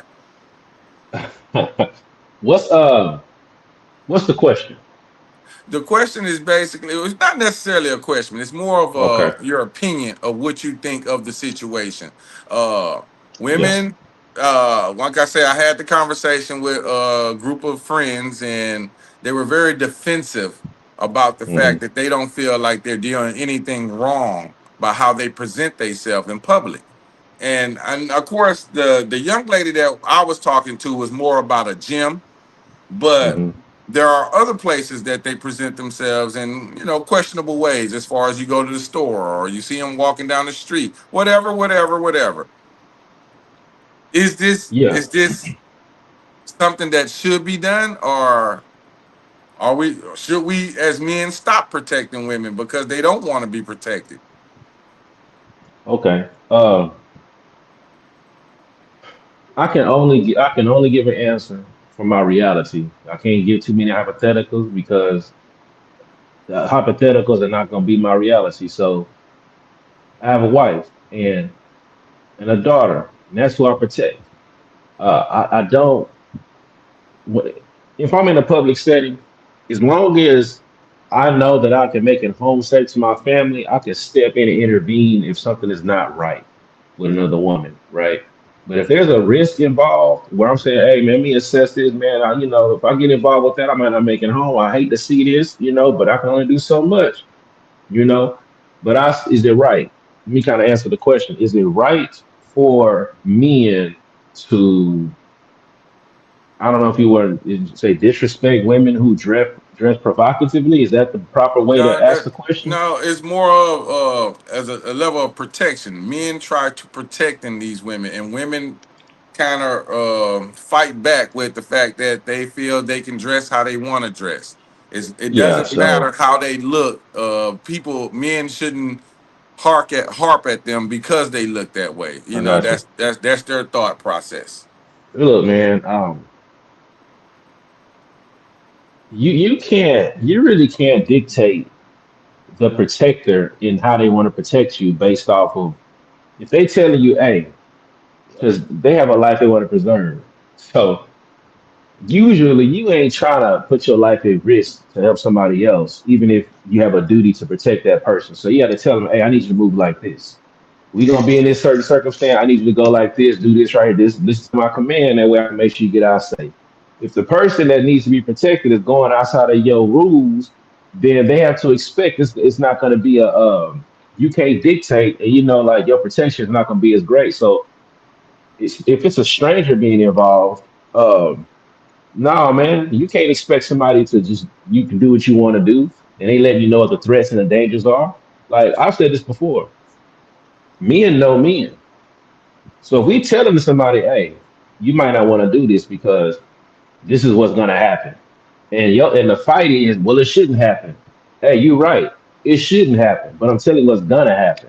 It's going to So happen. if it's gonna happen, when it happens, if I choose to disengage, then you have to accept that because I told you what not to do and you did it anyway. So if I put my life on the line, I thought I told you what not to do, you have to have some rationality. Like that ain't right. Why would somebody risk their life and their freedom for something they told me not to do, even though the threat wasn't right?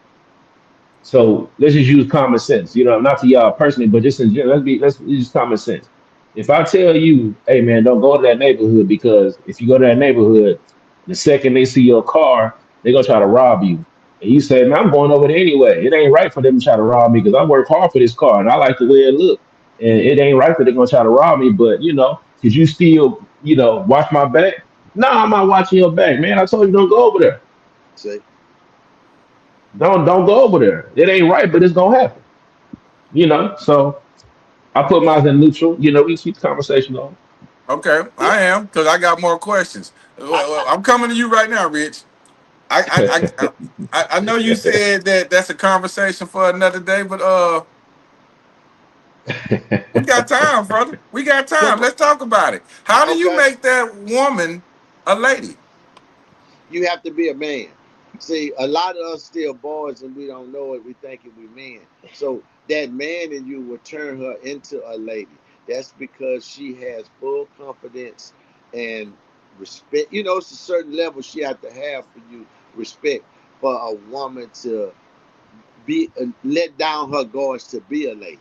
Because when being a lady, she know that you honest to her. You know you ain't cheating. She trusts you and she's willing to, hey, I know he got it, you know. And if you ain't in a commitment, you know what I'm saying. So it's a level of security the woman has to say, I got my man, and that's my lady.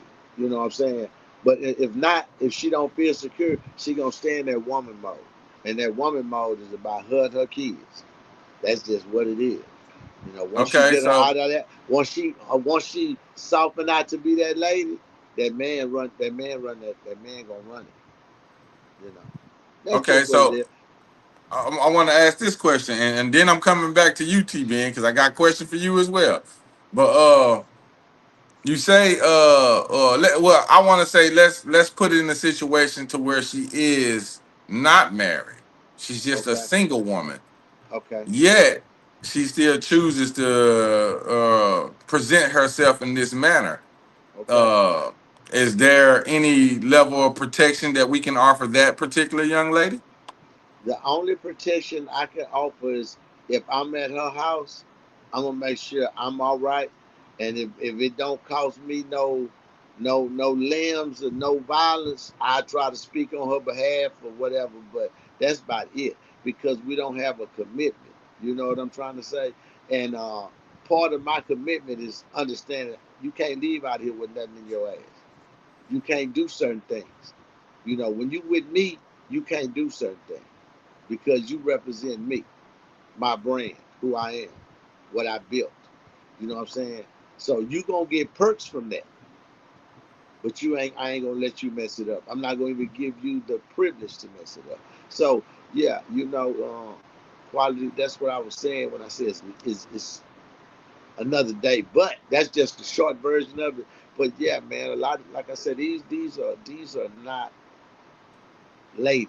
These are women because they had that mentality. I'm a strong black woman. I'm a strong, and it's hard to beat that. You see what I'm saying? You meet a lady. Hey, Okay, so what's the I'm gonna president? come back. What's the president wife called? She not the first woman. She the first lady.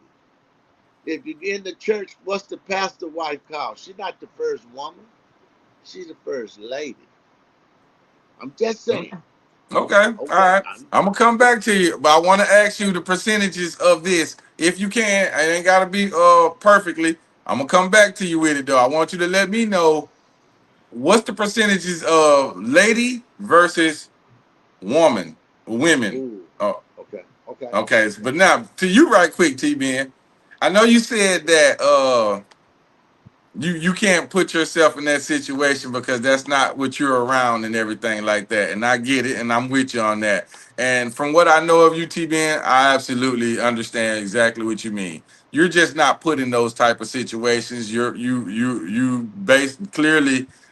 I don't want to say have your family under control, but you definitely do a great job of protecting your home. So we're not going to even question that. What I want to ask you is this: for we are also a community that looks to help the rest of our community be better. So, Mhm. do you agree that this is something that we need to address? The way women, present themselves in the public eye. So look, it's like a two-part question, right? It's what's what's the I guess I'm kind of answering your question with a question, right? What's more likely to happen in larger numbers? Can we get fellas to, I don't know if the word be more respectful or look past the provocativeness of a woman, how she's dressing in whether it's the gym or wherever she's at, where it's not like a club situation or it's not the beach, it's just like out and about. Well, if we talking about clubs in particular, we talking about the gym. Excuse me. She's talking about the gym. Well, that Or one lady talked about the gym, but we're talking about anything in particular. We just use the okay. gym because that's a place where a lot of women go and somewhat be less clothing, if you will. So the next thing would be what's more willing to budge, men accepting that this is how women are going to be dressing, so get over it, and or can we say, hey, in order for us to be able to protect you, women, please dress a little more conservatively in general, Yeah, like from which crowd is going to budge, and that's what we should be focusing on. Because if women are like, look, I don't care what you say, I'm gonna do it like I want to do. And if men are saying, hey, they dress like that, man, I'm going cat call. What you gonna do about it? yeah, We got a problem. We got a problem. So it's like, I do personally think that as men, I think as men, we can be better with that. We can see. It's kind of like, H Town is known as a player place, a player town, right? But even before then, man, even in Killeen, it's kind of like you supposed to carry yourself a certain way. You supposed to be player, man. Don't do too much, just be cool. Don't act like you ain't been here before. Just ways that we kind of things that we say. You see a woman, she dressed provocatively. Yeah, look, man, but don't do too much, man. You just cool, man. Just relax. yeah, yeah. I think that's a better route to take than telling a woman, hey, dress more conservatively. You know what I'm saying? In this day and age, I don't think that's. I don't think that that's gonna. I don't think they're gonna budge on that. I really But you, don't. You know what I'm saying? but listen, I Does that think make it right because they won't budge? It no, ain't about being right. No, it no, ain't about being right. It really ain't no right or wrong, to be honest with you. yeah, yeah, Because as humans, we're supposed to be able to adapt, and we're supposed to have enough intelligence to control our emotions, to control the way we run across things. And as you get older, as men, we address men. That's what we supposed to do. So I think as men say, hey man, check your brother, hey man, be cool, man, relax, and you'll be all right. Act like you never seen a woman before. Just relax, yeah. and you can check them right there in the moment. You know what I'm saying? But you don't have to check a stranger, but he should have a homeboy that can check him. But hey man, relax, man, god dog, man, we can't take you Yeah. nowhere. Act like you scaring the women away. You Hey, guess scaring the what? women. You know what I'm saying? Hey, I got a nephew like that. He not my real nephew. He from the hood. Say man, when we would go out with this boy, listen man, you could be with your woman and it could be a group of 16 niggas. He gonna go up in that group and try to talk to somebody woman dog. And you know what? Them niggas look at him and he quit what? And he bought that bullshit. He finna get his ass slid. He looked back at us. I'm drinking my orange juice. Man, that nigga got me fucked up. I'm not getting involved. The hell is on your mind? And then he'll get mad at us because we went partaking the foolishness. I'm like, why did you get Nah, drunk man, and go do some shit like that, dog? You asking for that ass whooping. yeah, But you you can't know, take him nowhere. no, you can't. Oh, listen, I'm too old for that. I went one time, I was hanging with the nephews and they said, let's go. I went with them. I said, nah. I knew, how that commercial come on when you get on your exit at third ward to say, at this moment, Rich know he had fucked up. Yeah, I did. Yeah, we exit third ward, them niggas start putting out clips. Yeah, these whole ass niggas that bet. I'm like, oh Lord. Oh Lord. Lord, it's enough guns for all of us to go to jail. I don't even have a gun. I'm just thinking we going to holler at some girls and try to do some shit. These niggas ready for war. I said, oh Lord. I just, yes, got out the car. The inspection sticker was dead. Oh yeah, no, Oh they, no, man. yeah, them niggas smoking and drinking while they driving. I said, yeah, Oh man, listen, they ready to go. who? I Yeah, they ready start to praying. go. I'm in the back seat praying like this the whole time. Oh Hey, you all man, right? man. You all right back there? Hell no. I'm scared to motherfucker. Boy, listen, if I could have walked, I'd have walked, man. I swear. I ain't lying. For them youngsters. Mm-mm. But yeah, man, All that right, okay, I'm starting to recognize something here, and I need women. I need women because right now my cast of guys right now, their focus is only about, I don't want to say only about, maybe that's going to sound bad. So I don't want to disrespect anybody on this panel. But their focus is their family. And therefore, that's what they're going to focus on, protecting their family. And the way I'm trying to present this thing is a level of helping the community. And so, because of that, I got to see that I need women so that they can represent themselves opposed to us trying to speak for them. And this is a topic that clearly I need women to speak for themselves, because I can't speak for a woman. I'm not a woman, and neither can any one of us, because we're all men. We can speak for what we want our family to do, and clearly that's what we've done. And I'm sure none of us are dealing with any type of issues like this when it comes to our family, or else I don't know. I'm not getting into anyone's personal business, but opposed to according, excuse me, to what we're talking about right now, I like what's being said, but I just wanted I wanted the perception to be more of understanding that women, you you you have what men desire. Like they say, women rule the world. Men are just living in this world that women rule. You can ask 20 or 100, let's go with 100. You can ask 100 women, could they live in a world without men? And you'd be astounded to find out some the alarming numbers that women that say they can. But now you'll ask 100 men, can they live in a world without women? And it's absolutely not. Heterosexual, I mean, straight men, of course, straight men, they can't live in a world without women. It's just impossible. They don't even see the thought of it. And I understand that logic, but what I don't understand is how that woman doesn't have that same logic on her behalf. So because of these things, it makes me get into this particular situation to where I think I need more women to represent themselves so that I don't have to try to guess what they're thinking or anything like that. But I do appreciate each and every last one of y'all's answers and responses to everything. I hope it is some women that we can enlighten with this particular conversation. I'm not going to tell you what's right and wrong. That is for you to judge and for you to determine on your own. But if you take heed to what the young lady said in the video, she respects herself, she respects her family, her kids, and everything like that. She's a representation of her family. So when she walks out of the house, she makes sure that she is put together in a way that is presentable and respectable for her husband, for him to be viewed as respectable. Go ahead, TBN. I just wanted to say, I think that it's I think we can only really put it in context of us and our families. However, as far as the community is concerned, I think the best thing we can do is just put a message out, because we can't really tell anybody what to do. Now, like I say, I'm sure I've said it. If not, I'm gonna say it now.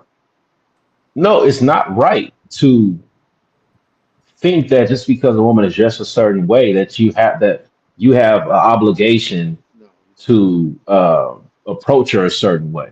It just at some time you got to start thinking with your other head and be like, Right. man, and I think that any man that cannot overcome his lower nature because he sees the way a woman is dressed, and he thinks in his mind, well, since you dress this way, that means that I can treat you as disrespectful as I see fit, is a weird way to think, especially if he has a daughter. Especially if he has a daughter. But you got apples But out there. hold on. But if he didn't have a daughter, even yet, like to me, I don't think that I'm special. So I like to think that whatever people we go through the same things. It doesn't matter how somebody is dressed, especially if I realize I'm at a gym working out, man. Like we're working out, wear what you want to wear. I'm not. It's not the strip club. You know what I'm saying? You're at the gym. You're working out. You should think in your mind that even if she is dressed to catch something, man, let me relax, man. Like, why do I think that if you're dressed a certain way that I have to treat you as bottom of the barrel because of the way you dress? Like, that's a weird thing to connect with each other. I can understand if the person is out scamming somebody, so I can treat you bad, or out harming somebody so I can treat you bad. But because I dress a certain way, I should treat you bad because you dress a certain way. That's a weird mentality to have, and I don't understand that mentality. So my only contribution is I can say, we can work with young men and say, hey, just learn to respect people, be a respect of persons, no matter how they look, you know. But outside of that, I don't think there's too much more that we could really offer as far as, outside of this education and knowledge. And yeah, it'll be nice for a woman to give her perspective and, however she sees fit, So I want to interject with that church thing up. That's all I wanted to say, quality. I didn't mean to take any away from your time. No. I'm going to be Nah, quiet now. I got one more, and then Rich, I'm gonna let you close it, okay? Okay, go ahead. I just want to give T Ben a little bit of, not want to necessarily say pushback or anything like that, but just a response from the men perspective. Uh, it's hard out here for a man because you got OnlyFans and other things like that, internet and all kind of social media sites where these women put out here and they present themselves as just what they want you to see them as. So That's now when you see, OnlyFans, though. well, they're not Okay, let me let necessarily you finish. OnlyFans. Let me They let you got finish. Facebooks and all kind of other Yeah, little got you. different social media sites to where they are very, very, provocative with the clothing that they chose to show you. They are very, very proud, if you will, of their shape and what they have done with themselves, and they like for other men to see. And then when the men come at them, all of a sudden now it becomes a different issue. So that's my only thing. You're putting a man in a situation to where now he has to determine, what do you want from me? And the woman is so emotionally unbalanced and unstable to where she wants to be treated like a queen, but yet she's presenting herself like a slut. So it's like there's an imbalance there to where the man doesn't know what to do. And I'm speaking from the man's perspective because that part we are all men. So we understand that. I know y'all have seen that before where you're looking at a person and where you're showing me this, but now you're telling me you want me to treat you like this. It don't go together. And I'm not saying that you deserve to be mistreated because of that. I am saying that, I'm going off of what you are presenting towards me. So that's my only point. Go ahead, Rich, it's yours, and you can take us home from there. Real quick, hold Go on before ahead, you do TBN, go that. ahead. Okay, I got a question. What do you think would happen? Just a question. I'm just thinking. What do you think will happen if no matter how the woman dressed, men still approach women as if with the same with the highest level of respect, no matter how they dress? What would that do for society? I'm just curious what your answer would be. I think it would. Well, I don't know what it would do for society as far as that particular part, because the part that has to be addressed for me is the way that the woman presents herself. But if it would possibly make household structures last longer, if you will. They would last, they would go to the end of time. We would be seeing our grandmothers and grandfathers be together for years amongst years if we had a level of respect from both sides of it. I don't know Well, if no, that answers your question.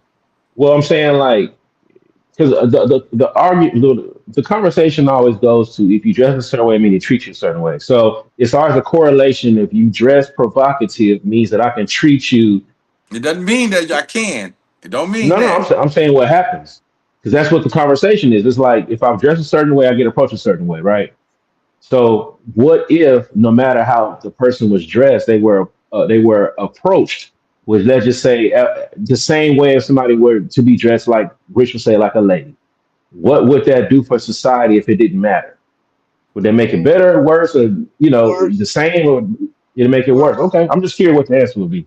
I It would be think, me worse. personally, I think it would put the accountability more on the man. That means It'd that be the man worse. actually has a problem. Right now, I'm It'd be Mm. recognizing that worse. both parties have a problem, the woman and the man. The woman It'd be has a worse. problem because she thinks that this is okay to do, and this is not.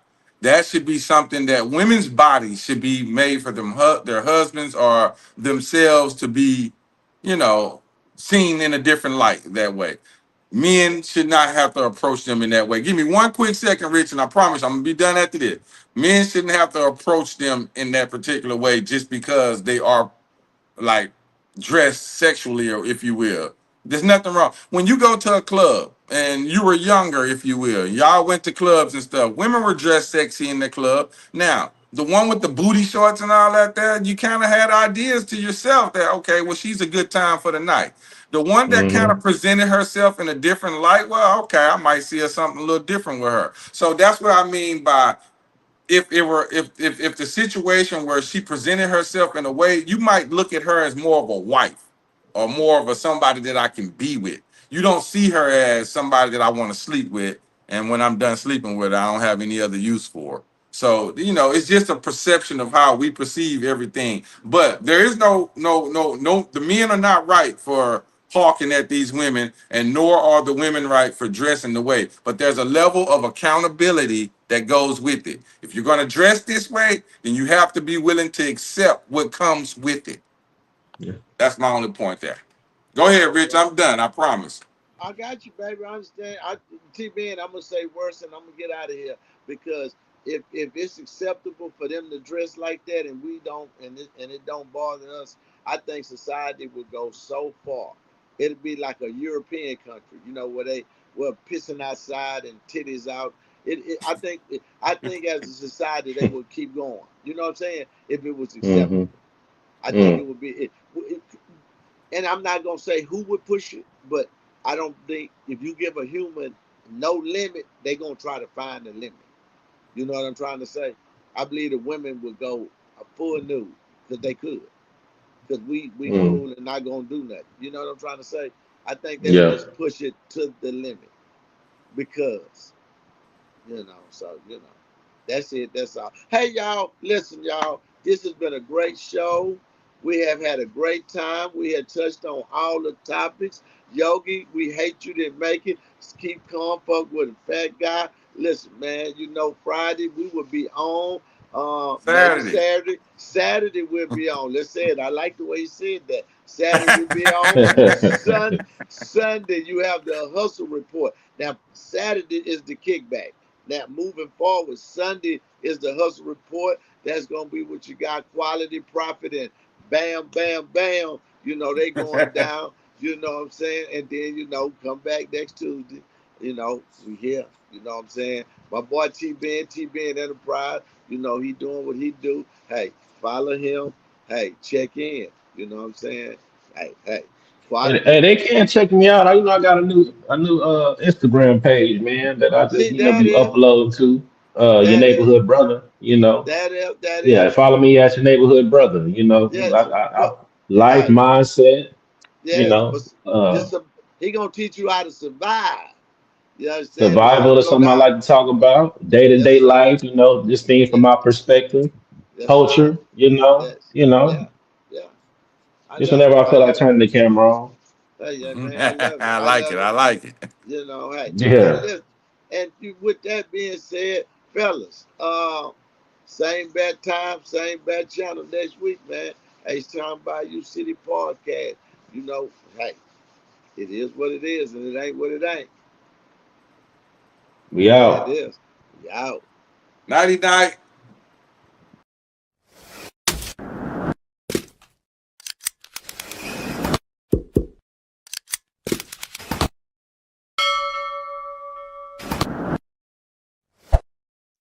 Thanks for joining the H-Town Bayou City podcast. Be sure to like, share, and follow, and we'll catch you on the next episode.